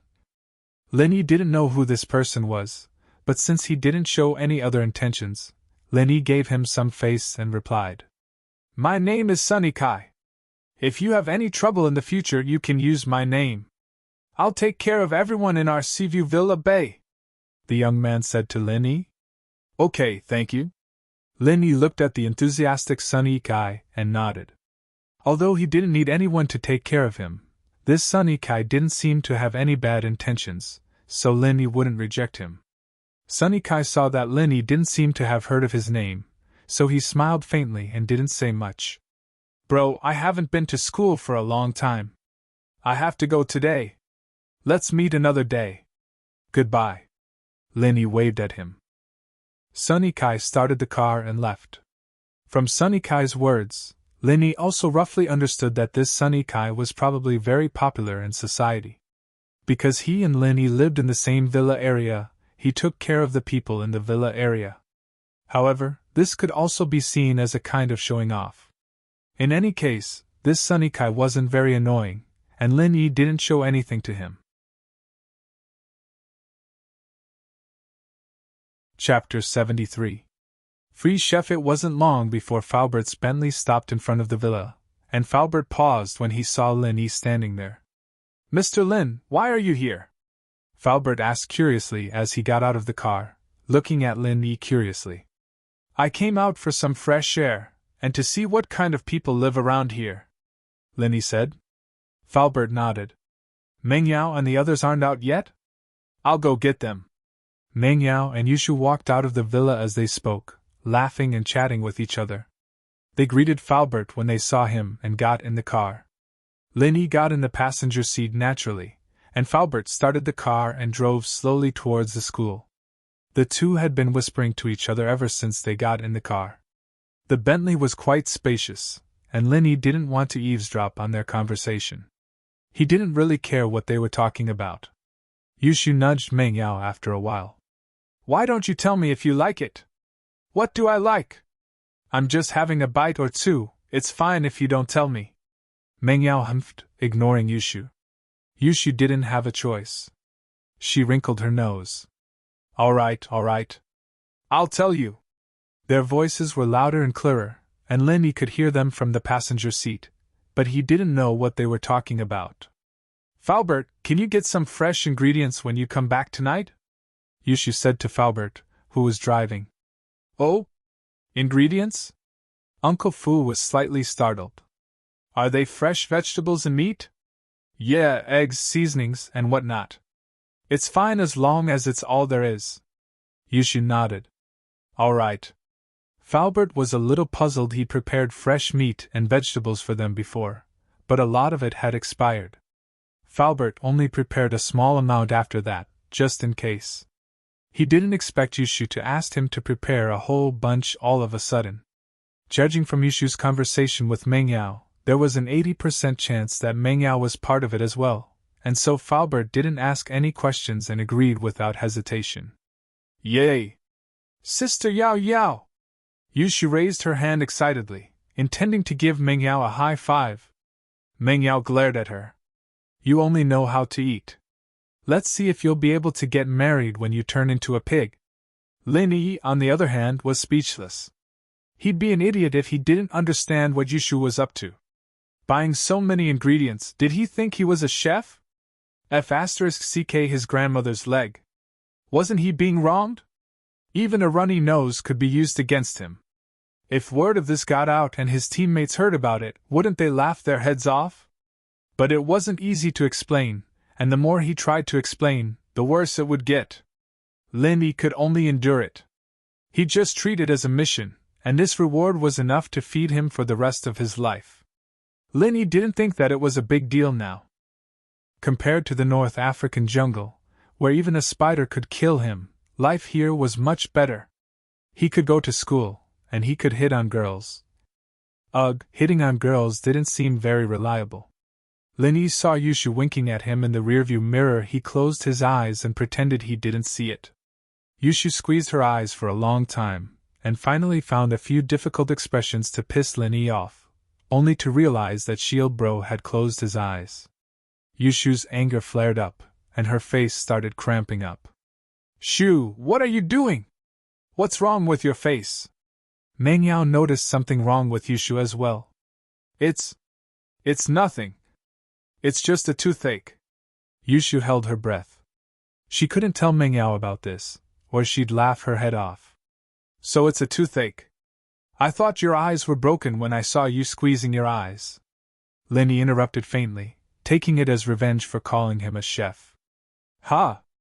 Yushu smiled instead of getting angry. So the guy didn't just close his eyes and saw her face. Her cramping wasn't for nothing. Yushu was happy again at the thought. Shu, why are you smiling when you have a toothache? Meng Yao didn't know what was going on, and she was even more confused when she saw Yushu grimacing. It's nothing, it's nothing. Yushu waved her hand. The car stopped in an alley near the school, and Meng Yao stopped asking questions. The two got out of the car one after the other, and Lin Yi continued to sit in the car.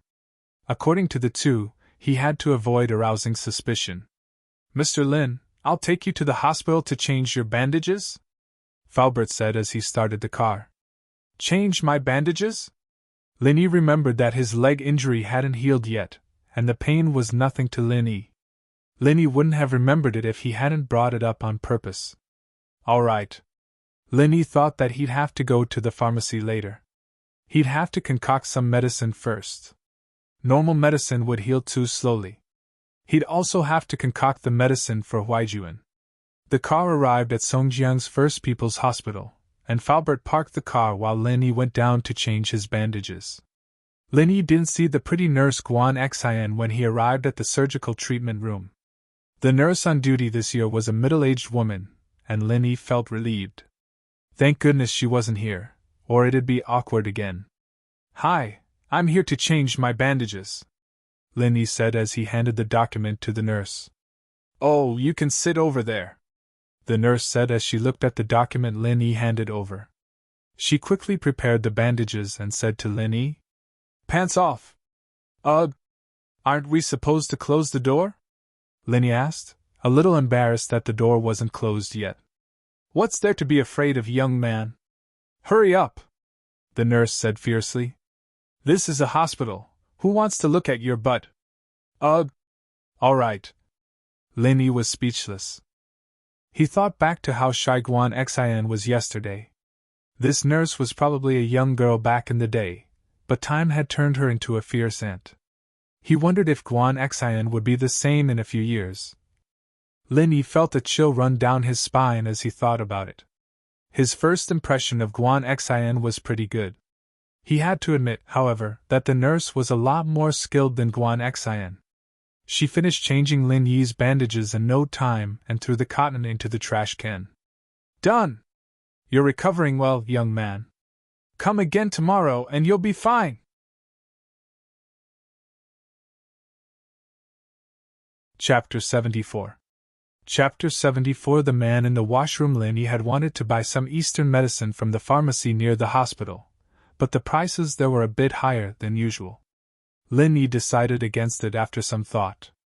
He had some money on hand, and Ping Zhan's bank card, but the Eastern medicine he needed wasn't something ordinary. Most of them cost tens of thousands of dollars. Mr. Lin, Mr. Chu called just now. He'd like me to bring you to him if you're free, Falbert said to Lin Yi after getting in the car. Oh? Uncle Chu's looking for me? Bring me to him then. You know, Falbert, I don't have much to do other than school. Lin Yi didn't know why Ping Zhan was looking for himself. Perhaps it was because of the bank robbery, or the conflict with Heibao yesterday. All right, I'll contact Mr. Chu right now. With that, Falbert took out his phone and dialed Ping Zhan's number, telling him that he and Lin Yi were heading over right now. The security guards at the underground parking lot recognized Falbert's Bentley, and opened the gate before the car even got close. Lin Yi didn't comment on the security guards' fawning behavior. Falbert's car was a bit more expensive. It'd take some effort to find an identical one with the same brand, but the robbers from that day weren't normal people. There had to be someone behind them. Fortunately, it wouldn't affect the company too much even if they entered the underground parking lot, so Lin Yi didn't say anything. They got in the elevator and arrived at Ping Zhan's office. Falbert knocked on the door and opened it to take a look. As the closest person to Ping Zhan, he naturally had the right to enter and exit the office at will, even if there were other people in the room. But Falbert closed the door after one look, turning to Lin Yi. Mr. Lin, Mr. Chu's talking to someone right now. Can we wait a bit? All right. Lin Yi nodded. Ping Zhan, as the chairman of a mega corporation, couldn't just sit around and wait for Lin Yi to come knocking on his door. There were plenty of things he could do in the meantime. I'm going to the washroom, call me if you need anything. Okay, Mr. Lin, the bathroom is over there. Falbert pointed in the opposite direction of the chairman's office. On this floor, almost all the senior leaders of the group had their own restrooms in their offices, so they didn't need to go to the public restroom. Naturally, the farther the public restroom was from the chairman's office, the better. Lin Yi quickly walked to the bathroom. When he was about to reach the door of the bathroom, Lin Yi heard a man in the bathroom saying something in a low voice. It seemed like he was talking on the phone. Originally, Lin Yi didn't want to eavesdrop on other people's conversation. He didn't have the bad taste to pry into other people's privacy, but Lin Yi's hearing was very sharp. The man's mention of a name caught Lin Yi's attention. I've waited for this opportunity for so long. That Chu Mengyao girl went to the bank to get a card. Who the hell are you looking for? What kind of people are you looking for? The man seemed to be very angry as he shouted at the other side of the phone.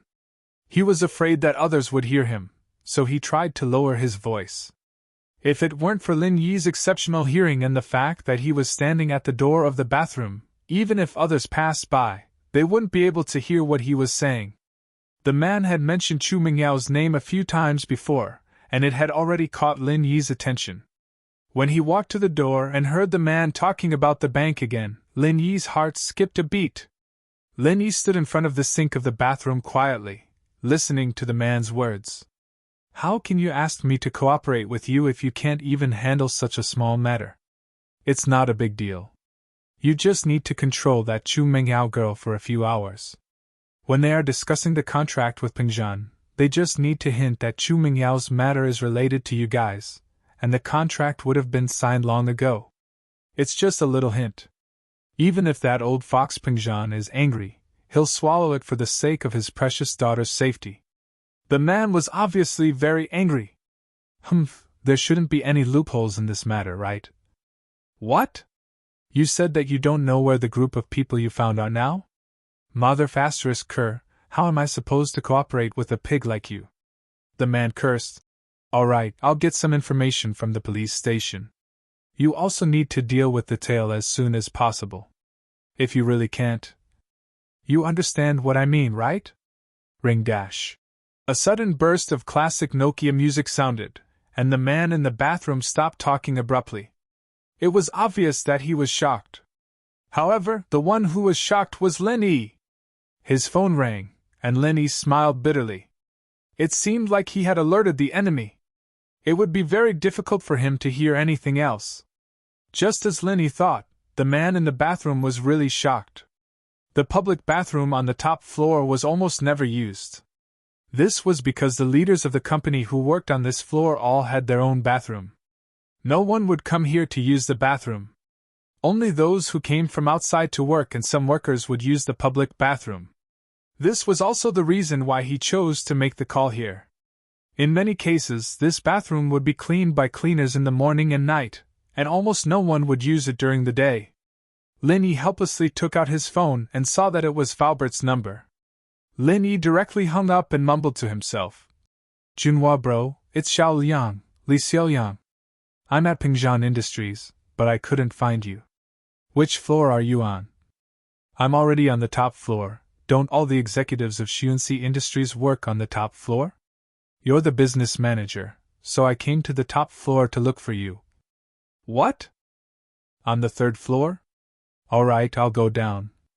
I was just about to use the bathroom. What? The top floor is the territory of the big leaders. Forget it, I'm not going up, I'll go down first. Lin said as he walked out of the bathroom and walked towards Chu Pingjian's office. On the other hand, Falbert didn't think much when he saw Lin hang up. After all, Lin was just going to the bathroom. Seeing that he called, Lin would definitely ask him to come to Chu Pingjian's office.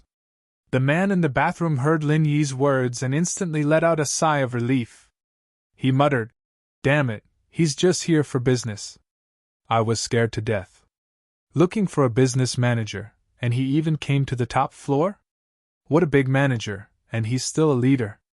This person is also an idiot. Doesn't he know that the salespeople call themselves business managers to make themselves sound better?" Chapter 75. Chapter 75. Pingjian's analyst wanted to drag the man to Pingjian's office in the washroom, but on second thoughts the people who worked at the top of the company were either shareholders, general managers, or vice presidents. Not a single one of them was a small fry. Putting aside the fact that Pingjian wouldn't be willing to admit it, Lin was afraid that this man wasn't just one person, but a group of people. Judging from the people he'd called, he had a lot of accomplices. Pulling him out wouldn't necessarily be the same for his accomplices. Besides, Pingjian wouldn't be able to deal with someone at the level of a vice CEO with just a few words. There were bound to be a lot of factions forming when a company grew to a certain point, and Pingjian was the biggest shareholder. He couldn't just touch the people of the other shareholders, and there was a high chance that the person on the phone was one of the shareholders. That was why Lin decided to disguise himself as someone who came to the wrong floor to avoid alerting the enemy. That way, the man in the bathroom wouldn't suspect anything. Lin walked to Pingjian's office and saw that the door was open. Falbert was standing beside Pingjian, reporting something to him. Pingjian nodded repeatedly, a satisfied smile on his face. He raised his head when Lin appeared at the door. "Lin, you're here! Come in and have a seat. Uncle Chu." Lin closed the door behind him as he walked in. He wanted to talk to Pingjian about what he'd heard in the bathroom. "Lin, I heard that you got into a conflict with some gangsters yesterday?" Pingjian asked straightforwardly after getting Lin to sit on the sofa in front of his desk. Lin could tell that Pingjian's tone wasn't one of condemnation, but one of deep concern. This touched Lin's heart. He was just a personal study companion he'd hired to accompany his daughter in her studies, and yet he cared for him so much. It was rare. However, Lin also had some doubts. If it were someone else, the first thing they would talk about would be to fire him and not implicate his daughter. "Yes, someone called Zhong Pingliang sent him to deal with me." Lin didn't try to hide anything as he told Pingjian the truth. "But I'm guessing that Heibao will take care of everything by himself in the police station, and Pingliang won't get involved." "Oh? Zhong Pingliang? Do you have a problem with him?" Pingjian was even more puzzled. Lin had only been in school for a few days. How did he make an enemy like this? From the looks of it, Pingliang had hired a criminal, even with a gun. Lin smiled bitterly. "It's my fault, Mr. Chu, let me explain." Falbert saw that Lin didn't mention anything about Meng Yao, and naturally knew that he meant well. But as Pingjian's confidant, he didn't hide anything from Pingjian. "Oh? You know about it? Pingzhan blinked. He didn't expect Faubert to know about the conflict between Lin Yi and Pin Liang. Mr. Chu, it's like this. Faubert nodded with a bitter smile. That day when the Miss saw you, Mr. Lin, she wasn't too satisfied with Mr. Lin acting as her shield, so she wanted to test it out. It just so happened that Pin Liang was the Miss's pursuer, and he kept bugging the Miss, so the Miss asked Mr. Lin to deal with him. All right, there's no need to continue. I get it. Pingzhan shook his head with a bitter smile after listening to Faubert's story. This was all his precious daughter's fault. Yao Yao likes to mess around, so don't give in to her. She needs someone to keep her in check. Don't mess around with her next time. We almost got into big trouble this time. If it weren't for your skills, who knows what would have happened? Haha, Uncle Chu, I'm fine. Lin Yi was speaking the truth. He really didn't see He Bao Bro as a threat. A small fry like him would only be cannon fodder in the front lines. This Zhong Pin Liang. I'll have to talk to Principal Ding Bing Gong about it. A student like him shouldn't be allowed to stay in school. Pingzhan was quite pissed off at this Zhong Pin Liang. Mr. Chu, this Zhong Pin Liang is Director Jin's nephew. Li Fu reminded Chu Chuyan as he had a record of all this information. Oh? Pingzhan frowned. He didn't expect this Zhong Pin Liang to have such a connection. Pingzhan was the chairman of Pingzhan Industries, the biggest shareholder, but there were many other shareholders in the board of directors. They didn't have as many shares as Pingzhan, but they still had a lot of weight. As a result, Pingzhan couldn't afford to offend the other shareholders over such a small matter. Pingzhan Industries was one of the shareholders of Songshan's first school, so naturally, Director Jin was one of the shareholders as well. Ding Bing Gong wouldn't be able to handle things like this. Pingzhan thought about it for a moment. He'd be graduating soon anyway, so he gave up on the idea of changing Zhong Pin Liang. Uncle Chu, don't worry about it after this incident. Zhong Pin Liang's probably going to behave like a coward in school from now on. Lin Yi didn't care about him at all. Yeah, I'm really sorry about this. I may be in charge of a corporation, but there are many things that I can't do. Pingzhan sighed. Uncle Chu, I was just about to talk to you about this. Lin Yi saw that Pingzhan had changed the topic to company management, so he didn't have to find an excuse anymore. Uncle Chu, have you figured out what happened with the bank robbery that day? Right now, I only suspect that there's something unusual about it, but I haven't figured it out yet. Pingzhan didn't try to hide it. We can already confirm that they were after Yao Yao. Robbing a bank was just an excuse. They didn't make a move on Yao Yao earlier or later, but they just had to make a move on me when I was out in the city for business. This motive is very suspicious. Lin Yi praised inwardly. Pingzhan was indeed the helmsman of a large corporation, being able to come up with such a conclusion with just a few clues. It wasn't bad at all. His suspicions weren't far from the truth. Chapter 76. What kind of mission? But this is the first time I'm working with their company. They probably don't know me that well, so I don't have any evidence to back up my suspicions. Pingzhan shook his head, as if denying his own guess. Uncle Chu, I heard a man talking on the phone when I went to the washroom. Lin Yi told Pingzhan what he'd overheard. Pingzhan frowned as he listened to Lin Yi's words. He'd suspected that there was something wrong with the company he'd been working with earlier, and they'd almost signed the contract. But when he'd arrived, they'd been using all sorts of excuses to push the contract away, as if they were waiting for something. They'd been looking at the time nonstop, and when the contract didn't come, they'd come up with an excuse, saying that the contract wasn't ready yet, and that they needed a meeting to discuss it. Pingzhan was pissed at the company for going back on their word, but the contract hadn't been signed yet, and they had the right to go back on their word. Pingzhan could only say a few words about working with them in the future before leaving in a hurry. However, the other party's actions had raised his suspicions. He hadn't thought much of it at first, but after learning that Meng Yao had been kidnapped by the bank robbers, Pingzhan wondered if there was a connection between the two incidents. But on the surface, the two incidents didn't seem to be related at all. Pingzhan couldn't find any connection between the two, and he only had his suspicions. But after listening to Lin Yi's words, Ping Zhan understood everything. The other party hadn't intended to be sincere from the start, and they'd resorted to kidnapping his daughter to force him to achieve their goal. Indeed, if his daughter hadn't been rescued by Lin Yi, and had been kidnapped instead, Ping Zhan would have had no choice but to agree to some benefits for his daughter's safety, as long as the other party revealed the slightest bit of information during the negotiation. The other party could have denied everything afterward, since it was only a bank robbery, and his daughter had only been taken as a hostage. With this layer of cover, the fact that the other party had carried out the kidnapping would have been easily covered up. No wonder the other party kept looking at the time, as if they were waiting for something. This was what they were waiting for. From what Linny had said, the man on the phone in the washroom had to be someone high up in the company, since he was on the top floor of the company. With this person working together, the other party's plan was flawless. But of all things, of course, they hadn't considered the possibility of Lin Yi's presence. It seemed that of his daughter's side had been a wise decision after all.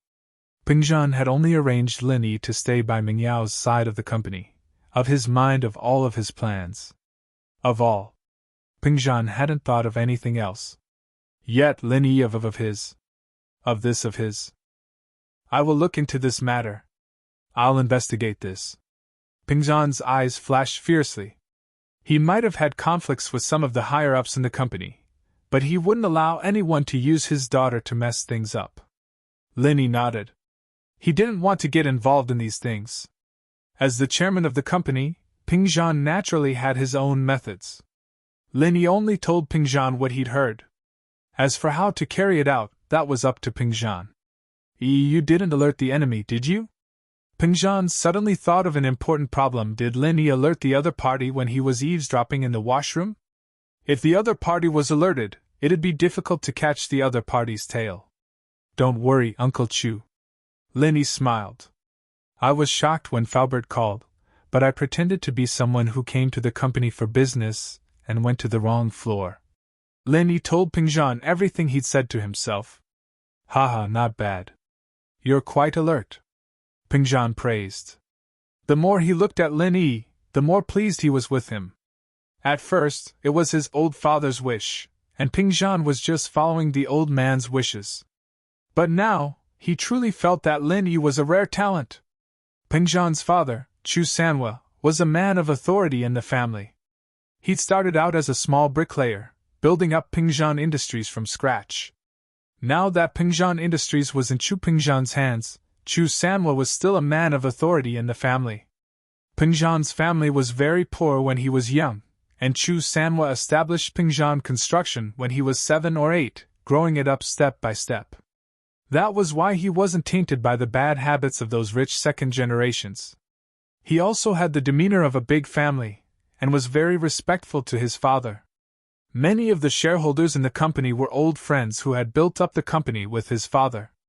Although the shares were now in the hands of their children and grandchildren, some of them were starting to get restless, but Ping Zhan didn't do anything to them out of consideration for his father's face. But today's incident had crossed Ping Zhan's bottom line. Meng Yao was his only daughter, and these people dared to mess with his daughter. This was the first time Ping Zhan had been angered. Right, Uncle Chu, can you tell me what mission you have for me to do? Lin Yi asked after some hesitation. He'd better take advantage of today's opportunity to ask this question. He'd been in Songhan for a few days now, and he hadn't seen any important missions for him to do. Other than accompanying Meng Yao to and from school, making her breakfast, and taking care of a few clowns. It was an easy life, but Lin Yi didn't feel at ease. He was here for a big mission, and it was said that this mission would be enough for him to eat and drink for the rest of his life. But Lin Yi didn't think that accompanying the miss to school would be enough for him to eat and wear for the rest of his life. Ah? Oh, a mission. Ping Zhan looked at Lin Yi oddly. It's a very important mission, but the most important thing right now is for you to build a good relationship with Meng Yao. That's the only way to ensure the success of the mission. Why? Lin Yi was startled. Build a good relationship with Meng Yao? Only then could he carry out the mission. Just what kind of mission was this?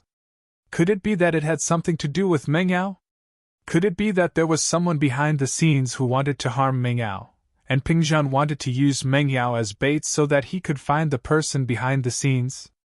That was the only thing Lin Yi could think of. Ping Zhan's words didn't make sense, and he was still confused. But according to Lin Yi's experience in missions, most employers would keep their missions a secret. They wouldn't reveal the details until the very last moment. Chapter 77. Killing Intent. Uncle Chu, I'll be heading to school if there's nothing else? Lin Yi had said what he needed to, and the rest was up to Ping Zhan. All right. Ping Zhan nodded. Don't tell Yao Yao about what happened today. I don't want her to be troubled. Don't worry, Uncle Chu, I won't say anything. Lin Yi stood up and prepared to leave. Li Fu, send Yi to school, Ping Zhan instructed Falbert. All right, Mr. Chu. Falbert nodded. No need, I'll just get a taxi downstairs, Lin Yi said quickly. He planned on going to the pharmacy, and he didn't want Falbert to follow him. There were some things he didn't want others to know. That's fine. Ping Zhan didn't insist after Lin Yi said so. I'll leave Yao Yao's safety in your hands before I deal with the company's problems. Ha! Lin Yi waved his hand. Uncle Chu, my mission has something to do with Miss Chu. Naturally, I won't let anything happen to her before the mission is completed. Ping Zhan nodded, sighing softly. He thought that he'd let Lin Yi take advantage of the situation, but it seemed that Lin Yi wasn't too interested in Meng Yao. He didn't know what his father was planning, but whatever he said, he'd do as he'd said. Li Fu, inform the administrative department, tell them to prepare a meeting room. I'm having a board meeting in the afternoon. Ping Zhan didn't insist when Lin Yi refused to let Falbert see him off because he had something he needed Falbert to arrange. All right, Mr. Chu. Falbert nodded before leaving Ping Zhan's office. Ping Zhan had a secretary, but there were many things he couldn't let his secretary know. Only Falbert, his confidant, knew. So, in many cases, Falbert took on the role of a secretary. Lin Yi walked out of Ping Zhan's building and flagged down a taxi. Young man, where are you going? After getting in the car, the driver pressed the odometer on the meter and asked, Sir, do you know where I can buy wholesale Chinese medicine? Lin Yi wasn't familiar with the geography of Songshan, but some of the older taxi drivers were living maps. They knew everything about the city like the back of their hands. Oh, are you talking about Chinese medicine? The ones made from twigs and twigs, or the ones made from twigs? The driver didn't know what Lin Yi was looking for. Ha! Lin Yi couldn't help but chuckle at the driver's description. In the eyes of normal people, Chinese medicine was more or less the same as sticks of grass. Loose sticks of grass. Lin Yi didn't bother correcting them. The girl wasn't a professional, after all, and it was fine as long as she could understand him. If you're talking about wholesale, you'll have to go to Qiaonan Village's Chinese medicine wholesale market, the driver said. But it's not in the city. It'll take half a day to get there. If you don't want to buy much, you can go to a bigger pharmacy. Lin Yi gave up on the idea of going to the wholesale market after hearing the driver's words. He didn't need to go there right now, at least. He could buy some at the pharmacy first. Then help me find a bigger pharmacy. That's easy. The driver started the car. After a few turns, the car stopped in front of a big pharmacy. It seemed that the driver didn't go around in circles. The fare on the meter was still the starting fare. Lin Yi paid the fare and thanked the driver before walking into the pharmacy. When he entered the pharmacy, Lin Yi sighed. It seems that medicine is a very profitable industry no matter when. There are so many people buying medicine in the pharmacy during the day. Many common medicine counters are already full of people. However, Lin Yi wanted to buy Chinese herbal medicine. There were relatively few people buying this kind of thing. He handed the list in his hand to the salesperson. The salesperson gave Lin Yi a receipt and asked him to pay. Lin Yi needed a lot of Chinese medicine. It would take a while to weigh it. Fortunately, there were no other customers. Lin Yi took advantage of the time when the salesperson was weighing and walked around the pharmacy. Jinchuang medicine. A voice caught Lin Yi's attention. Jinchuang medicine? Lin Yi was stunned. There is such a medicine? The so-called Jinchuang medicine referred to metal objects such as knives. In ancient times, the weapon that hurt people the most should be weapons. Therefore, Jinchuang also referred to weapons, and chuang meant wounds. Therefore, Jinchuang medicine referred to medicine that specialized in treating metal injuries such as knife wounds. Its effects were hemostasis, analgesia, and anti-inflammatory. However, Jinchuang medicine was just a name in ancient times. There didn't seem to be any medicine called Jinchuang medicine now, right? No, it's sold out. The salesperson answered the person who asked for the medicine with a blank expression. Linny took a look. The person who asked for the medicine was a girl in black. She was wearing a navy cap on her head. The brim of the cap was very low, and her face couldn't be seen clearly.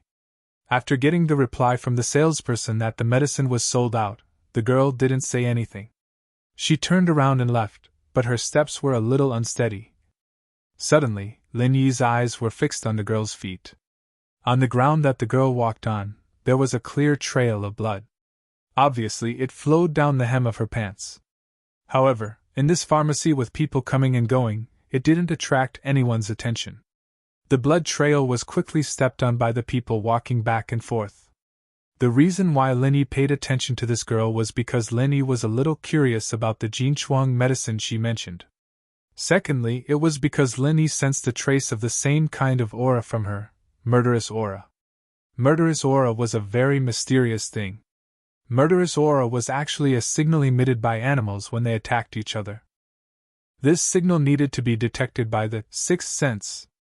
Someone once did such an experiment. They put a wild cat and a mouse in a box, separated by two thin soundproof boards in the middle.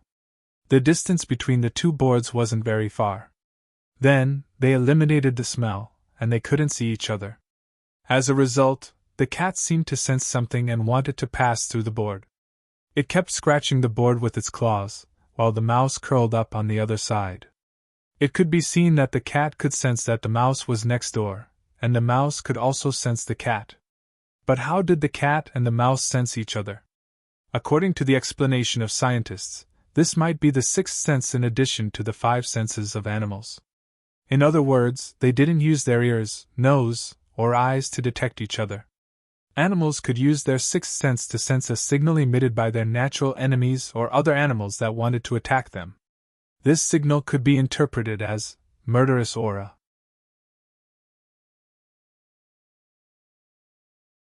Chapter 78. About or note: a normal person might not be able to detect the murderous aura radiating from the girl, but Lin Yi, who was in the same line of work, could keenly sense it. It could also be called a sixth sense. But while Lin Yi noticed the girl didn't notice Lin Yi. After all these years of training, Lin Yi was able to conceal his murderous aura very well, but people who could reach Lin Yi's level were few and far between. In the end, Lin Yi shook his head. The girl's dressing was obviously to avoid attention. Even though she was injured, Lin Yi didn't want to help her.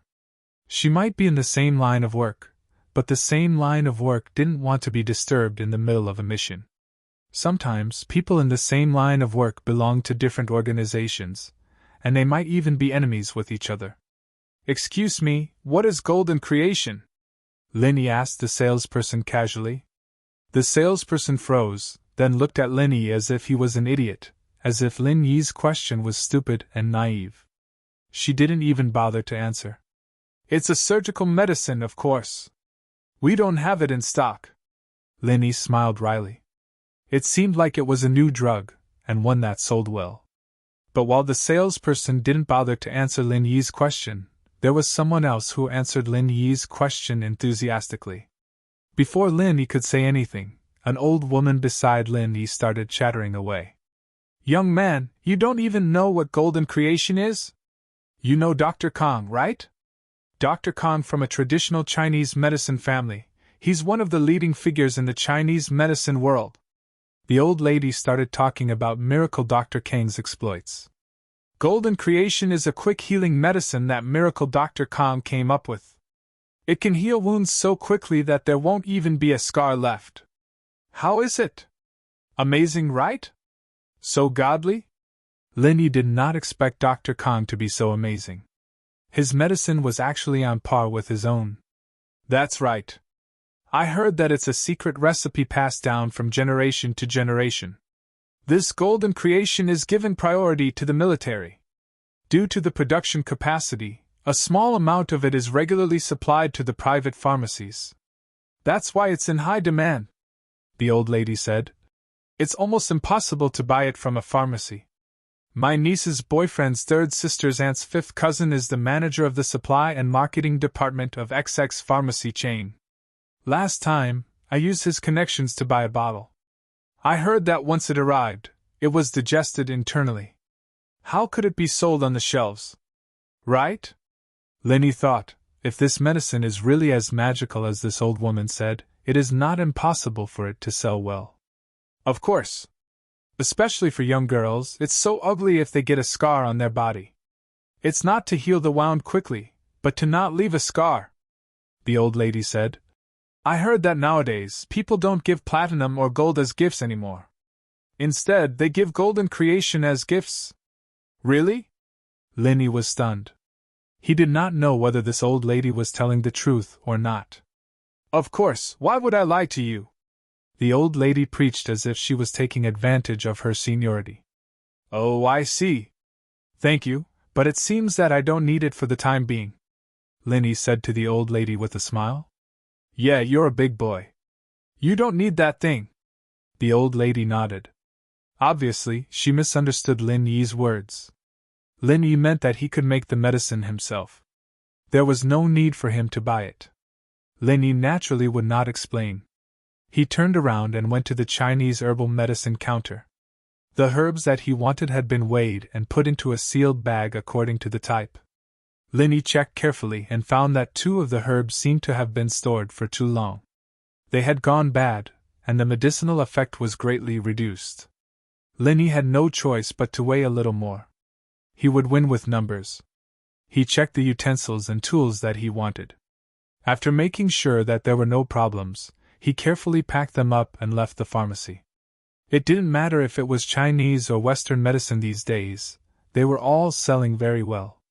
Only the loose herbs weren't that popular in pharmacies, and not many people bought them. This was why Lin Yi was able to get out of the shop so quickly. After leaving the pharmacy, Lin Yi did not plan to go to school directly. He was already absent.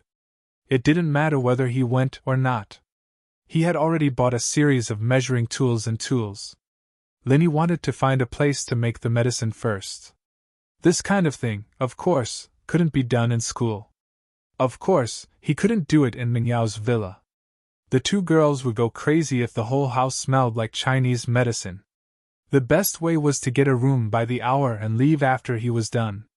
With this idea in mind, Lin Yi was not in a hurry to go to school. Instead, he looked around the pharmacy to see if there was a suitable hotel to get a room by the hour. Lin Yi saw the girl from the pharmacy at the entrance of a deserted alley. At this moment, she was lying on the ground. There was a pool of fresh blood under her. Lin Yi frowned. He didn't want to poke his nose into other people's business. But in this deserted alley, who would dare to poke their nose into other people's business, let alone if there were people passing by? If he failed to save her and she died, it would cause unnecessary trouble. Lin Yi hesitated for a moment. He was also a person with a mission. It was not appropriate for him to poke his nose into other people's business. Moreover, in his line of work, he needed to be prepared to sacrifice himself at any time. Although Lin Yi also knew that if he didn't help her, she might not survive due to excessive blood loss. However, sometimes, Lin Yi really couldn't do anything, especially this kind of thing that had nothing to do with him. It was obviously a troublesome thing. The girl didn't look like an ordinary person. Lin Yi really couldn't poke his nose into this kind of thing. Gritting his teeth, Lin Yi walked past the girl quickly. When he passed by the girl's body on the ground, Lin Yi couldn't help but look at her with pity. I hope you can make it. After that, he left quickly. But he didn't take more than a few steps before coming to a stop. Wait. That glance just now made Lin Yi see something that seemed familiar, but he wasn't sure. Lin Yi turned around and walked back to the girl's side. He bent down and stared at a ring on the girl's right little finger. When he saw the pattern on it, Lin Yi sighed and quickly touched the girl's wrist. He found that there was still a pulse. Lin Yi carefully helped her up from the ground and carried her on his back. Although the girl had fainted because of excessive blood loss, she still had some instinctive reactions when Lin Yi carried her. She subconsciously struggled twice. Perhaps it was a conditioned reflex to the outside world.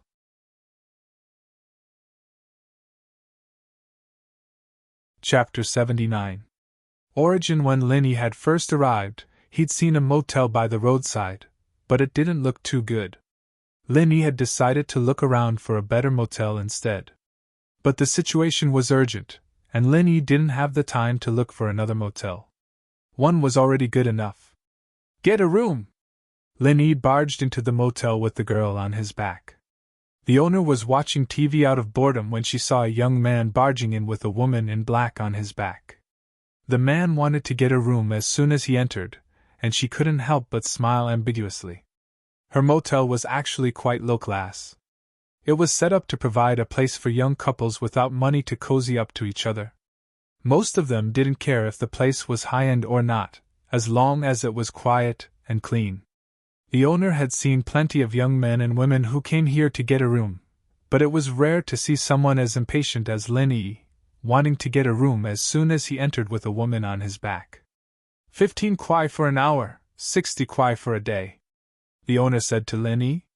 Oh, I'll put down 100 then. Lin Yi pulled out 100 kwai from his pocket and handed it to the owner. Wait, take out your ID card to register. The lady boss was not blinded by the sight of money and did not let down her guard. Lin Yi frowned. He wasn't sure if the girl on his back could make it, but there was nothing he could do about it. It was reasonable to register a room, so Lin Yi took out his ID and handed it to the owner for registration. I don't need hers, do I? Lin Yi asked. Naturally, he was referring to the girl on his back. He believed the owner would understand what he meant.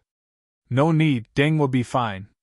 The owner followed the rules when registering IDs. She wasn't trying to make things difficult for Lin Yi, but registering one person per room was fine. After scanning Lin Yi's ID, the owner took out a room card. Upstairs, room 209. Go up yourself. Thank you. Lin Yi took the room card and quickly carried the girl upstairs. Along the way, the girl lay motionless on Lin Yi's shoulder. If it weren't for the fact that he could feel her heartbeat through the softness of her chest, Lin Yi would have suspected that she was already dead. Who? Lin Yi threw the girl on the bed, then carefully closed the door, drew the curtains, and carefully checked every corner of the room. After confirming that there were no wireless cameras, he was relieved. To be honest, if Lin Yi hadn't suddenly seen the ring on the little finger of the girl's right hand, Lin Yi wouldn't have bothered with this kind of thing no matter what. She was just looking for trouble for herself for no reason. The pattern on the ring on the girl's hand represented an organization, a very famous international assassin organization.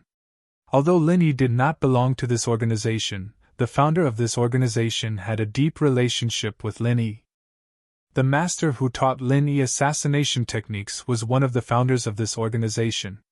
Although old Lin was good at martial arts, he was proficient in the kind of martial arts that could be used to fight enemies head-on. However, in a real mission, it was rare to face the enemy head-on. Assassination and sneak attacks were the key to victory. When Lin Yi was 6 years old Lin sent him to his master for 2 years of intensive training. His master taught him all the assassination and sneak attacks methods. Although he didn't know the specific identity of his master, and Lin never mentioned it directly, Lin Yi could vaguely tell that his master was a really powerful person. It had been many years since he saw his master. All these years, Lin Yi had always missed his master. He was Lin Yi's true master. Although old Lin also taught Lin Yi many things, it was more like the kind of relationship between grandfather and grandson, and not the relationship of master and disciple. Moreover, old Lin never expected to be Lin Yi's master. Lin Yi only learned less than 30% of his master's methods, but he was already able to take the initiative in missions. One could imagine how powerful his master was. However, he was too young at that time. Even if he studied hard, it would be good if he could understand 30%. It was because Lin Yi remembered his master's kindness that when Lin Yi saw the symbol of the organization his master founded on the ring on the girl's hand, he changed his mind and decided to help the girl. Although his master had long stopped caring about the affairs of the organization, no matter what, this girl was still one of his people. I'll help you this once. Whether or not you can survive will depend on your luck. Lin Yi laid the girl flat on the bed, and the fisherman's hat on the girl's head slid to one side. Her short, black hair was scattered, and through the scattered hair, a slightly pale and delicate face could be clearly seen. Her facial features were very exquisite, and her eyelashes were long. However, her eyebrows were tightly knitted together. Even if she had fainted, she must have been in a lot of pain. Lin Yi was slightly stunned. He didn't think that under the fisherman's hat, the girl would hide such a beautiful face. This made Lin Yi a little surprised. Such a beautiful girl was an assassin? Looking at the girl's age, she should only be around 18 or 19 years old, similar to him. Lin Yi shook his head, but this was someone else's matter, and he had no right to interfere. From his previous observation, the girl's injury should be on the lower half of her body. However, the girl was wearing a pair of leather pants that didn't leak blood, so he couldn't tell where the injury was from the outside. Lin Yi was too lazy to look for it, so he directly used some force and took off the girl's leather pants. After taking it off, Lin Yi felt a little unnatural, and his breathing became rapid. Although Lin Yi's initial thoughts were very good and very pure, he only extended a helping hand to this dying female assassin because of his master's face. That was why he helped her take off her pants and treat her injury. However, if this female assassin looked like a male assassin, Lin Yi probably wouldn't have any special thoughts. However, this female assassin was very beautiful, and her figure was very good. Therefore, when Lin Yi took off the female assassin's pants, it was inevitable that he would have some improper thoughts. Any normal man would have such thoughts. However, what he saw next completely extinguished the fire of lust in Lin Yi's heart. The inside of the leather pants was completely dyed red with blood, and under the leather pants, the girl's pantyhose was completely soaked in blood. It was impossible to see the original color.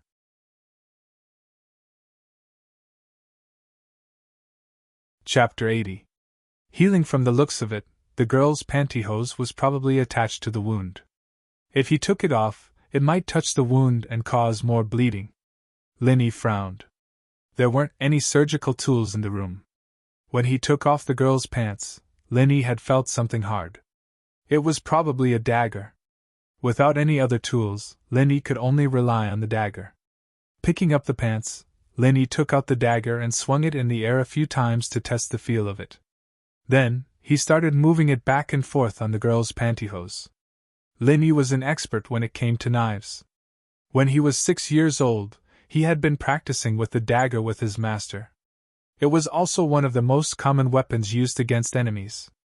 Lin Yi only used the tip of the dagger to pick up the fiber connection of the pantyhose. He wouldn't hurt anything else. After a few moves, the girl's pantyhose was shredded to pieces. Lin Yi casually peeled it off and tossed it aside. Under the pantyhose, Lin Yi finally saw where the wound was. It was at the root of the right side of the thigh. The wound had been bandaged, but the bleeding didn't stop. Otherwise, the girl wouldn't have gone to the pharmacy to buy some Dr. Kang's golden wound. Other than the bandage, the girl's lower body was only left with her thigh. But Lin Yi didn't have any other thoughts. Lin Yi wasn't a psychopath. Even if she was as beautiful as a goddess, Lin Yi wouldn't be interested in a woman covered in blood. He used a knife to pry open the gauze on the girl's leg, and started inspecting the wound. The injury was serious, but Lin Yi breathed a sigh of relief it hadn't reached the artery in her thigh. He'd have to send her to the hospital if he didn't have professional surgical equipment, but whether or not she'd make it to the hospital was another matter. The wound was triangular. It was obvious that a sharp tool like a triangular knife had been used to stab into the wound. Due to the triangular shape of the wound, it was difficult to stop the bleeding with ordinary hemostatic medicine without suturing. Judging from the current situation, it was most likely that the girl had bandaged herself after getting hurt, but the wound didn't heal. Instead, it was bleeding profusely. She had no choice but to go to the pharmacy to buy Miracle Dr. Kang's golden creation, but she hadn't found it yet. On the way back, she finally fainted from blood loss. Linny understood what the girl was doing. Assassins were a special profession, and they rarely went to the hospital even if they were injured. They'd take care of themselves if they could, in order to reduce the possibility of their identities being exposed. Knowing the girl's injury, Linny could treat of the problem. The wound was deep, but it didn't hurt the arteries and tendons of the body. It wasn't a big problem. Linny stood up and took out the Chinese medicine he bought at the pharmacy before. He quickly threw a few herbs into the utensils and ground them. This was a familiar process for Linny. In the North African jungle, his own herbs were the most popular things among his teammates. Linny had to grind a bag of them every time. It was impossible to use the gauze from before. It had been soaked in blood. Because the incident happened suddenly, Linny wasn't prepared. Now he could only consider using other things as a replacement. Although his school uniform was newly changed in the morning, Linny didn't want to take a piece of it off to bandage the female assassin. He got up and went to the bathroom, but he saw a disposable disinfectant bath towel on the shelf. Next to the bath towel, there was a small price tag with 40 yuan written on it. This kind of disposable disinfectant bath towel wouldn't exceed 20 yuan if purchased in bulk, but the price in the hotel was doubled. Of course, in addition to this kind of bath towel, there was also a bath towel provided by the hotel, but it wasn't disposable. This kind of bath towel was only provided to those who had mysophobia and loved cleanliness. It wasn't a compulsory consumption. Linny took this kind of disinfectant bath towel. This thing was barely enough to be used as a bandage. He sprinkled the previously ground medicine on the girl's wound. The girl's mouth made a low, inaudible sound. It seemed that the medicine had touched the wound. However, Linny didn't care about her. How could it not hurt to apply medicine? After sprinkling the medicine, Linny tore the disposable bath towel into a few pieces and skillfully bandaged the girl's wound. Phew! Linny breathed a sigh of relief. It's finally done. Now it seemed that the girl just lost too much blood. If the bleeding was stopped now, the chance of survival was still very high. Of course, the vitality of an assassin was generally very tenacious. Linny probably saw that the girl had regained her life. After waking up, apart from being a little weak, there was nothing serious. After dealing with the female assassin, Linny got back to work. He'd made the medicine for the girl in a hurry, so he'd only made the right amount according to the need. Linny's own wound hadn't even been healed yet. It was all ground, so it wasn't a big deal. The medicine for Yang Huaijuan, however, had to be brewed slowly. The order and timing of each ingredient had to be strictly added. There couldn't be a single mistake. Even if the ingredients were similar, the effect of the medicine would be greatly reduced, and the desired effect wouldn't be achieved. This was why Lin Yi didn't give the prescription to Huaijuan, choosing to make it himself instead. This prescription wasn't as easy as the painkillers he'd given Huaijuan before, where all he had to do was buy all the ingredients and grind them together. Decocting this medicine, however, was different. On the other hand, Lin Yi didn't want this recipe to get out. He trusted Huaijuan, but he was afraid that Huaijuan would accidentally leak it out. This recipe would cause a huge uproar in the Eastern medicine world. Lin Yi found a place to set up the alcohol stove and clay pot, and started brewing the medicine for Huaijuan. The hotel had appliances for brewing tea, but it was still better to use fire to brew the medicine. Brewing medicine was a very tiring job, but it was nothing for Lin Yi, who often made straw sandals at home. Lin Yi looked at the time on his phone as he skillfully put each ingredient into the clay pot.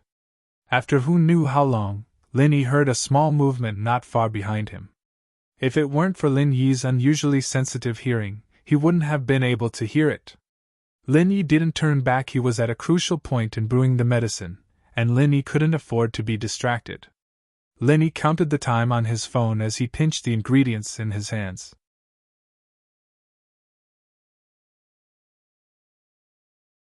Chapter 81. Mr. Dongwu. Lin Yi didn't expect the girl to be grateful to him, but it didn't seem like she was going to let him go. Just as Lin Yi was concentrating on the medicine, a murderous aura came at him from behind, and the jade on his mountain twitched as well, sending a signal of danger. Lin Yi frowned, but Lin Yi didn't want to be distracted at a crucial time like this. "Stop it!" Chi-Chi was feeling very conflicted. She'd fainted on the way out from the pharmacy due to blood loss. But Lin Yi had pulled off her pants, and the pain had helped her regain some of her senses, clearing her head a little. Her body was still too weak, and she didn't even have the strength to open her eyes before fainting again. When Lin Yi was treating her wounds and applying medicine, Chi-Chi woke up from the pain once more before fainting again. As a result, Chi-Chi had a rough idea of what had happened after that. It was this man in the room who'd saved her, but at the same time, he'd seen a lot of things he shouldn't have. Her face, her legs. These were things Chi-Chi couldn't tolerate. She'd killed her savior after crossing the river, and that made her feel uneasy. But her beauty had only blossomed for one man in this life. This man in the room had crossed her bottom line. With that decision made, Chi-Chi picked up her dagger by the bedside, and crept up behind Lin Yi. She paused noticeably at the sight of him concentrating on the medicine. Was he brewing medicine for her? Chi-Chi's heart warmed, and she didn't have the heart to make a move. Chi-Chi had to admit that her heart wasn't as cold as other assassins, cold and emotionless. No matter what, this man in the room was her savior. Just as Chi-Chi was hesitating, Lin Yi told her to stop it, like he was scolding a child. Chi-Chi was visibly taken aback. She was going to kill him, and he was telling her to stop. Did he think that she was just going to walk around the room? Didn't you hear the story of Mr. Donghua when you were young? Lin Yi still didn't turn around. He continued, I feel like I'm like Mr. Donghua in that story. Chi-Chi's face changed. Naturally, she knew about Mr. Donghua's story. She'd grown up in an assassin organization, but she was different from the other assassins. Other than the assassin training, she'd received other forms of education. Mr. Donghua's story was actually a classic fable. It was about a man named Mr. Donghua who saved a wolf, but the wolf turned around and wanted to eat Mr. Donghua. But Lin Yi's words reminded Chi-Chi that Lin Yi's don't mess around wasn't just for show. Lin Yi knew that she was going to kill him. The story of Mr. Donghua that he told later proved this point. He was insinuating that he was ungrateful. Who was this person? Chi-Chi's heart skipped a beat. He could tell that she was going to harm him with his back turned, and yet he didn't react at all. Was he fearless, or, in that case, the purpose of this person's treatment of his injuries was questionable? Chi-Chi felt a chill in her heart, and made up her mind. The dagger in her hand sped up, going for Lin Yi's neck without hesitation. Lin Yi didn't think that this assassin wasn't done yet. Was she trying to bully him with both hands? Lin Yi frowned and turned his head, dodging Chi-Chi's dagger. He opened his mouth and bit down on the dagger, as well as Chi-Chi's fingers. Ah! Chi-Chi's hand was in pain, and the dagger flew out of her hand. Her body hadn't recovered yet, and it was only through sheer willpower that she was able to stand up and walk behind Lin Yi. After the dagger left her hand, Chi-Chi collapsed onto the floor, panting heavily. The wound on her leg seemed to have been aggravated as well, and cold sweat dripped down Chi-Chi's forehead. Lin Yi spat the dagger to the side and continued brewing the medicine. You really are an ungrateful person. But it's fine, a good man doesn't fight with a woman. Leave now, or I'll kill you after I finish brewing the medicine. Chi-Chi understood now that Lin Yi wasn't a normal person. How could a normal person dodge her sneak attack? Could a normal person bite down on a dagger? Chi-Chi, on the other hand, understood from Lin Yi's words he wasn't making the medicine for her. She was the one who thought too highly of herself. Humph! Chi-Chi's eyes were filled with humiliation and unwillingness. She wasn't an impulsive person, and as an assassin, she couldn't be impulsive, either. Impulsive assassins would be killed first, and wouldn't be able to live until now. Since Lin Yi could easily take her dagger away with both his hands occupied, Chi-Chi gave up on the idea of fighting again. She wasn't a match for Lin Yi. Even when she wasn't injured, she couldn't guarantee that she'd be able to handle this man. There wasn't any killing intent on this man, not even a hint, but the feeling she got from him was unfathomable. He was truly unfathomable. In the organization, he would only have this kind of feeling when he was facing his own father. Chi-Chi silently picked up her leather pants from the floor. There was blood inside, but it was already dried. Other than being a little uncomfortable, it didn't affect her appearance. The problem was that there weren't any other clothes in the room. "Don't forget to close the door when you leave," Linny said as if he had eyes on the back of his head. Chi-Chi left the room and slammed the door shut. "I'm sorry this man saved my life, and I'm not a match for him right now. But don't worry, I'll remember him, and one day I'll kill him with my own hands because I'm only your Shao-Chi." Chi-Chi swore in her heart. In actuality, Chi-Chi wasn't called Yang Chi-Chi at first. Chi was just a code in the assassin's graduation training group. She was the youngest, so naturally, she was the seventh. The other members of the group were named by numbers as well. On the other hand, Shield Bro Lin, who was brewing medicine in the room, didn't know that his good intentions were being remembered by others. "Achoo!" Linny sneezed. It wasn't like he hadn't smelled the medicine before. Why was he sneezing now? This was the second sneeze today. Linny sniffled. Did he really have a cold?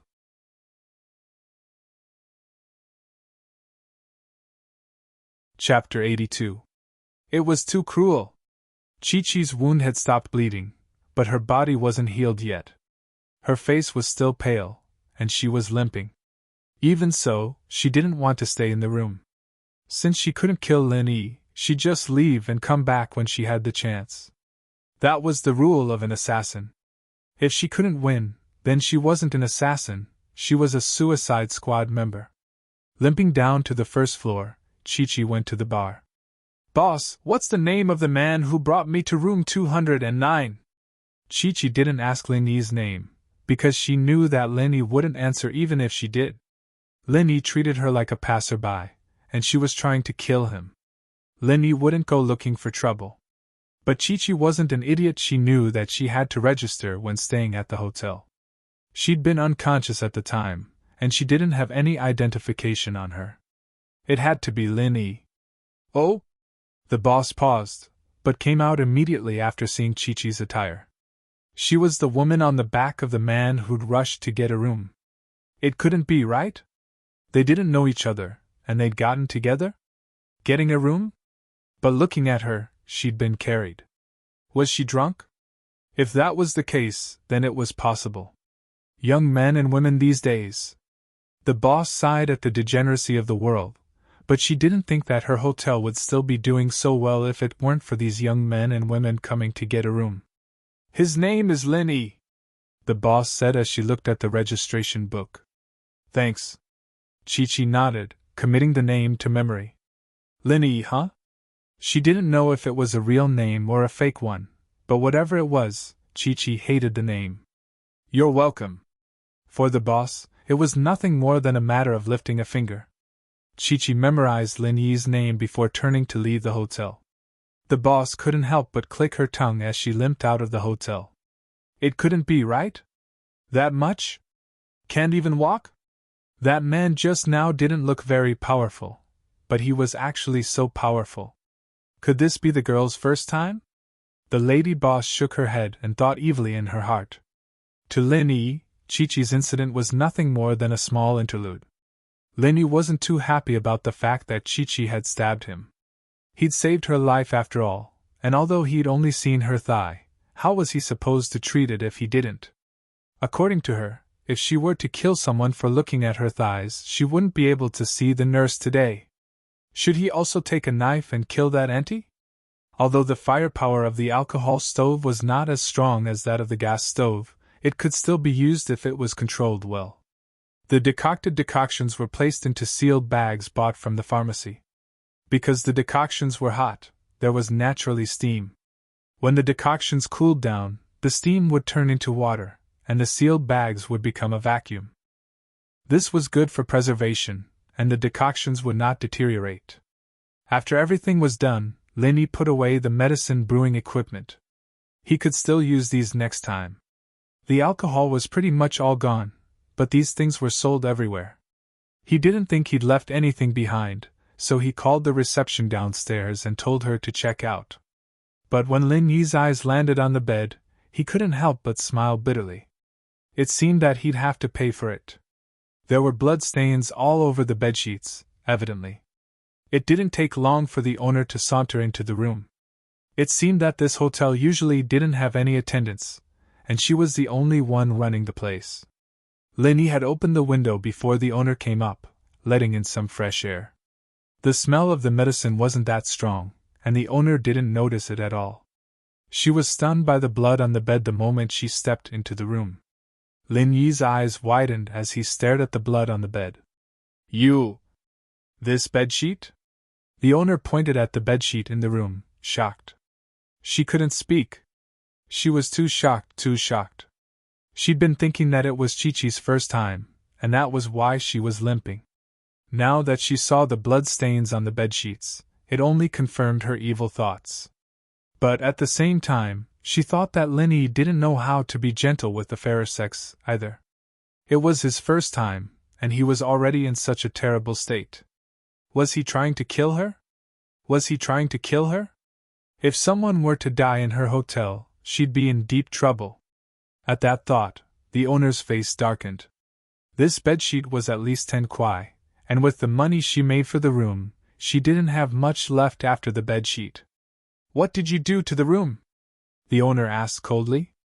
I'm sorry, I'll pay you for it. Lin Yi didn't know how to explain, so he just told the owner that he'd pay the full price.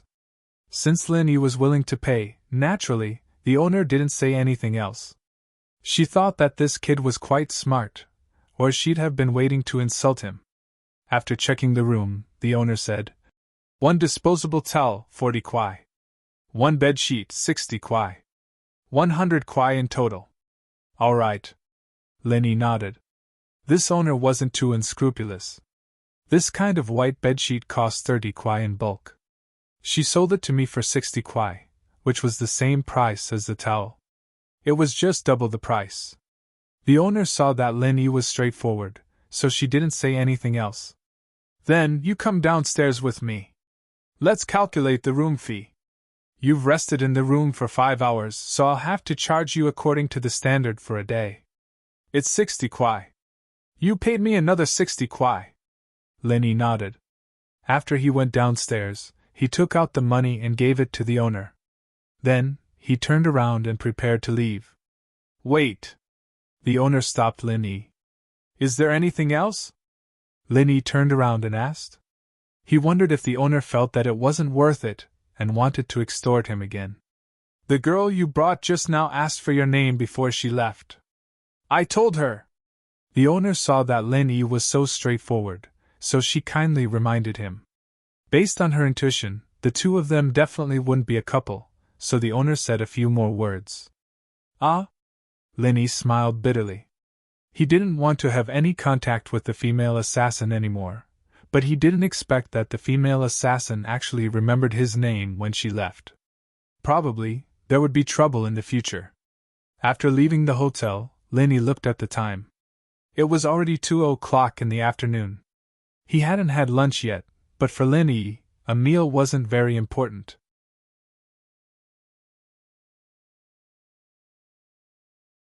Chapter 83. The big for the school was still quiet when he got to the school. Classes hadn't ended yet.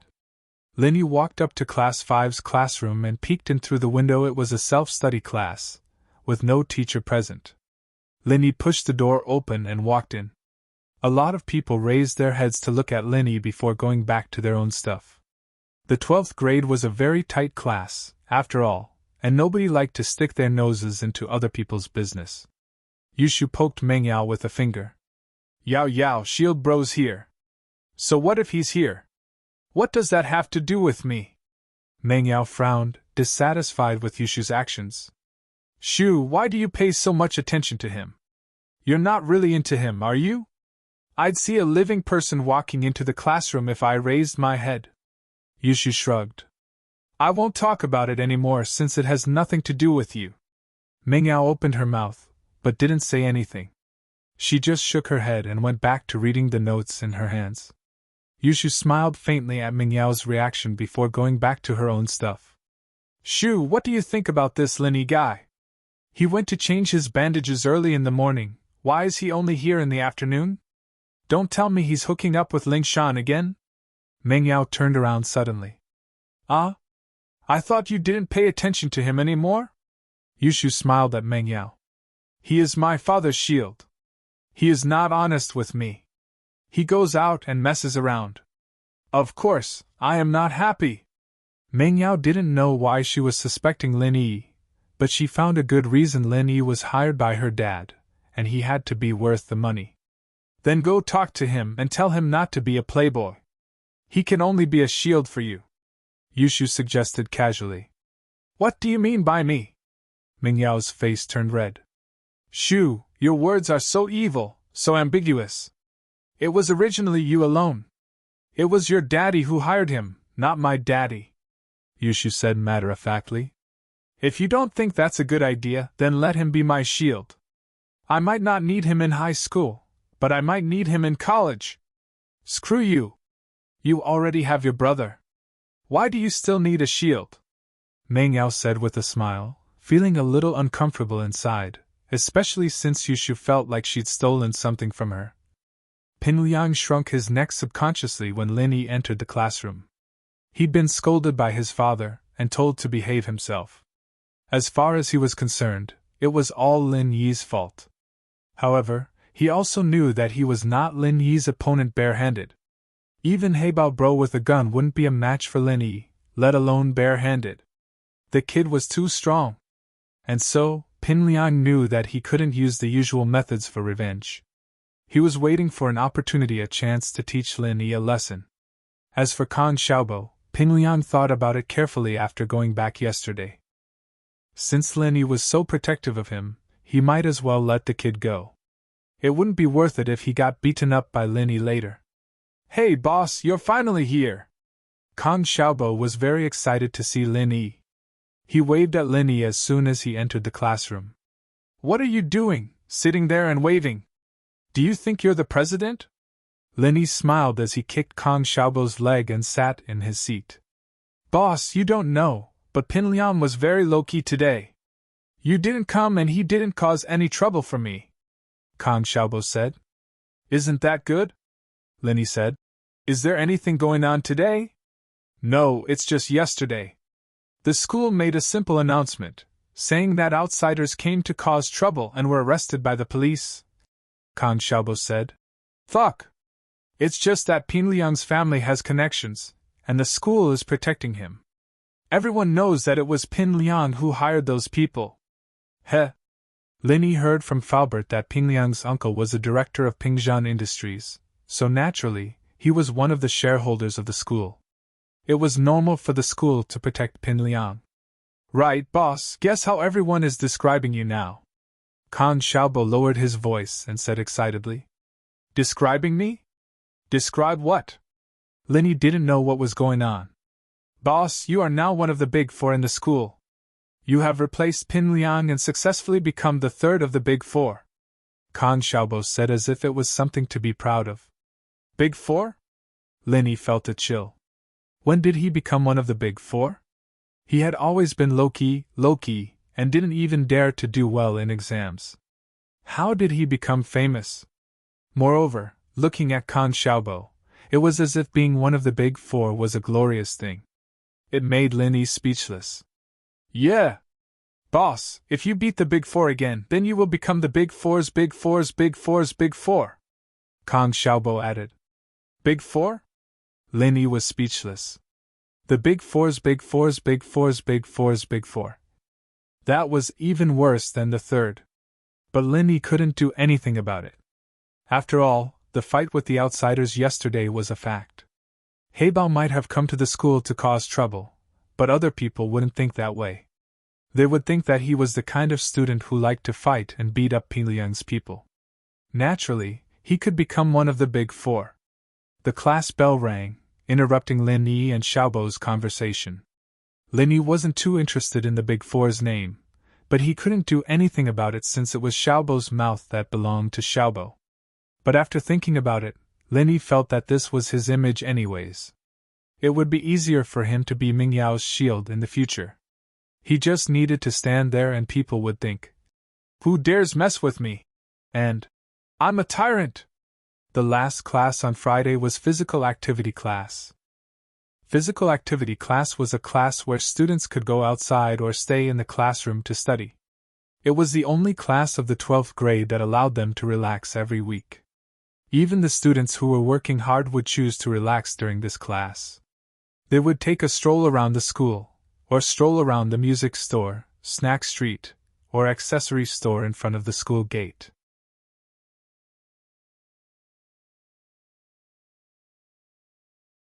Chapter 84. You go after them. Lenny wasn't worried about Ping Liang's actions at all.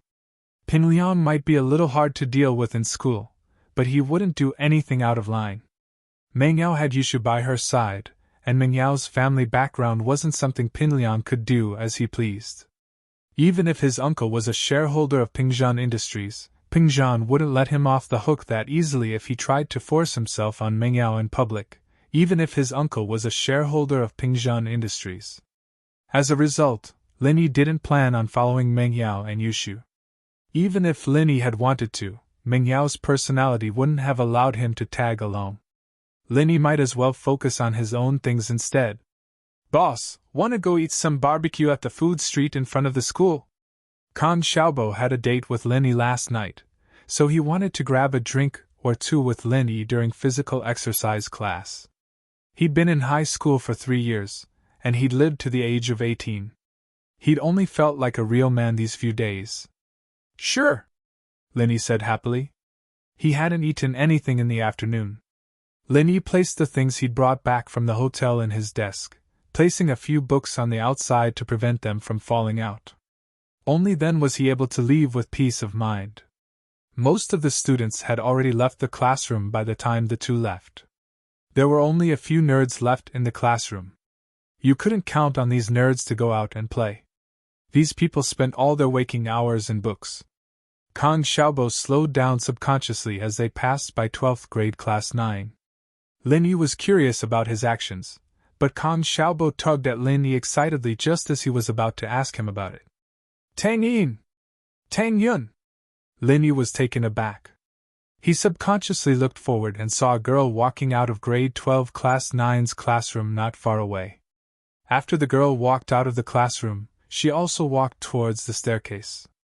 Linny did not see her clearly. By the time Kang Xiaobo called out, it was already too late. Linny only caught a glimpse of the girl's side profile, followed by a ponytail. The girl was wearing a school uniform. She was very tall, but because the uniform was a little loose, he couldn't see her exact figure. However, since she was called the school belle, she couldn't be bad.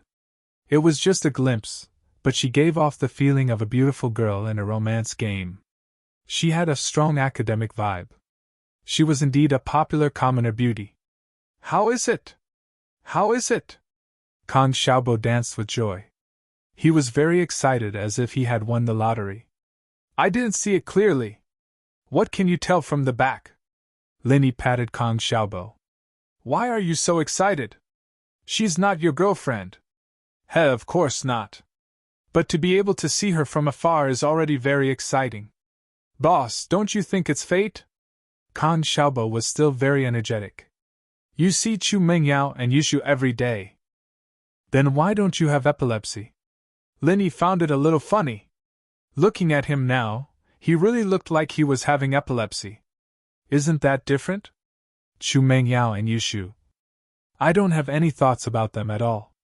They won't fall for me. I don't have talent, and I don't have money. Why would the miss like me? But Tang Yun is different. She's close to us. She's from a normal family. At least I have some thoughts about her," Kang Xiaobo said. "Ha!" Linny smiled. But he couldn't deny that Kang Xiaobo's thinking was right. Chu Mengyao and Yushu drove a Bentley to and from school. They lived in a villa. If they didn't have a certain background, they wouldn't dare to make a move. "Boss, why don't you go after her? You're in the limelight right now. You're famous in the whole school. I believe Tang Yun has heard of your name," Kang Xiaobo suddenly suggested. "Huh?" Linny paused. "Isn't she your dream girl?" Not only mine. She's the dream girl of many boys in the school, Xiaobo said with a chuckle. But dream lovers are meant for dreamings. I know my limits. You think I'd win 5 million? It's possible. Linny nodded. Maybe you could ask me for some advice when you're buying the lottery. Who knows? Maybe you'll really win 5 million when my jade comes into play. Fuck. Kong Xiaobo was speechless. He rolled his eyes. I think the chance of Tang Yun liking me is lower than me winning 5 million. Now you know, right? I'm just imagining things. But I think you have a chance. Come on, why don't you say Zhong Pingliang has a better chance? He used to be one of the big four. Why didn't I see him getting her? Linny shook his head. He didn't want any scandals. Otherwise, he wouldn't be able to explain it to Chu Mingyao. Do you know where I'm taking you? Kong Xiaobo said mysteriously. Where to? Aren't we going to eat barbecue? Linny asked. Yes, but do you know who's selling the barbecue? Xiaobo winked at Linny. You're not going to tell me that Tang Yun sells it, are you? Linny didn't know whether to laugh or cry at Kong Xiaobo's mysteriousness. Bingo! Kong Xiaobo clapped his hands. It's Tang Yun's mom. Tang Yun's mom? Linny froze. Ugh. Not that mother ***, I mean Tang Yun's mother's. Xiaobo coughed, realizing that his mother's name didn't sound good. It's her mom's barbecue stand. Linny didn't know what to say. Boss, I'm telling you, Tang Yun usually helps her mom with the barbecue stall when she's in class. If we go eat barbecue now, we might be able to see Tang Yun. Kong Xiaobo pulled Linny and quickened his pace. Let's go, we'll follow Tang Yun. Following Kong Xiaobo's actions, Linny felt that his heart had become younger again. It was filled with energy. These few years, he was either assassinating or carrying out dangerous missions. He spent most of his time in a rain of bullets. It was rare for him to relax like this. It was only at this moment that Linny realized that this was what he should be doing at his age, wasn't it? As Kong Xiaobo pulled him to follow the school beauty, Linny felt a sense of excitement in his heart. Following the school beauty was something many boys of his age did. You're tuning in to the Phoenix Nights YouTube channel. Don't forget to subscribe and join us on this journey to catch the most captivating stories.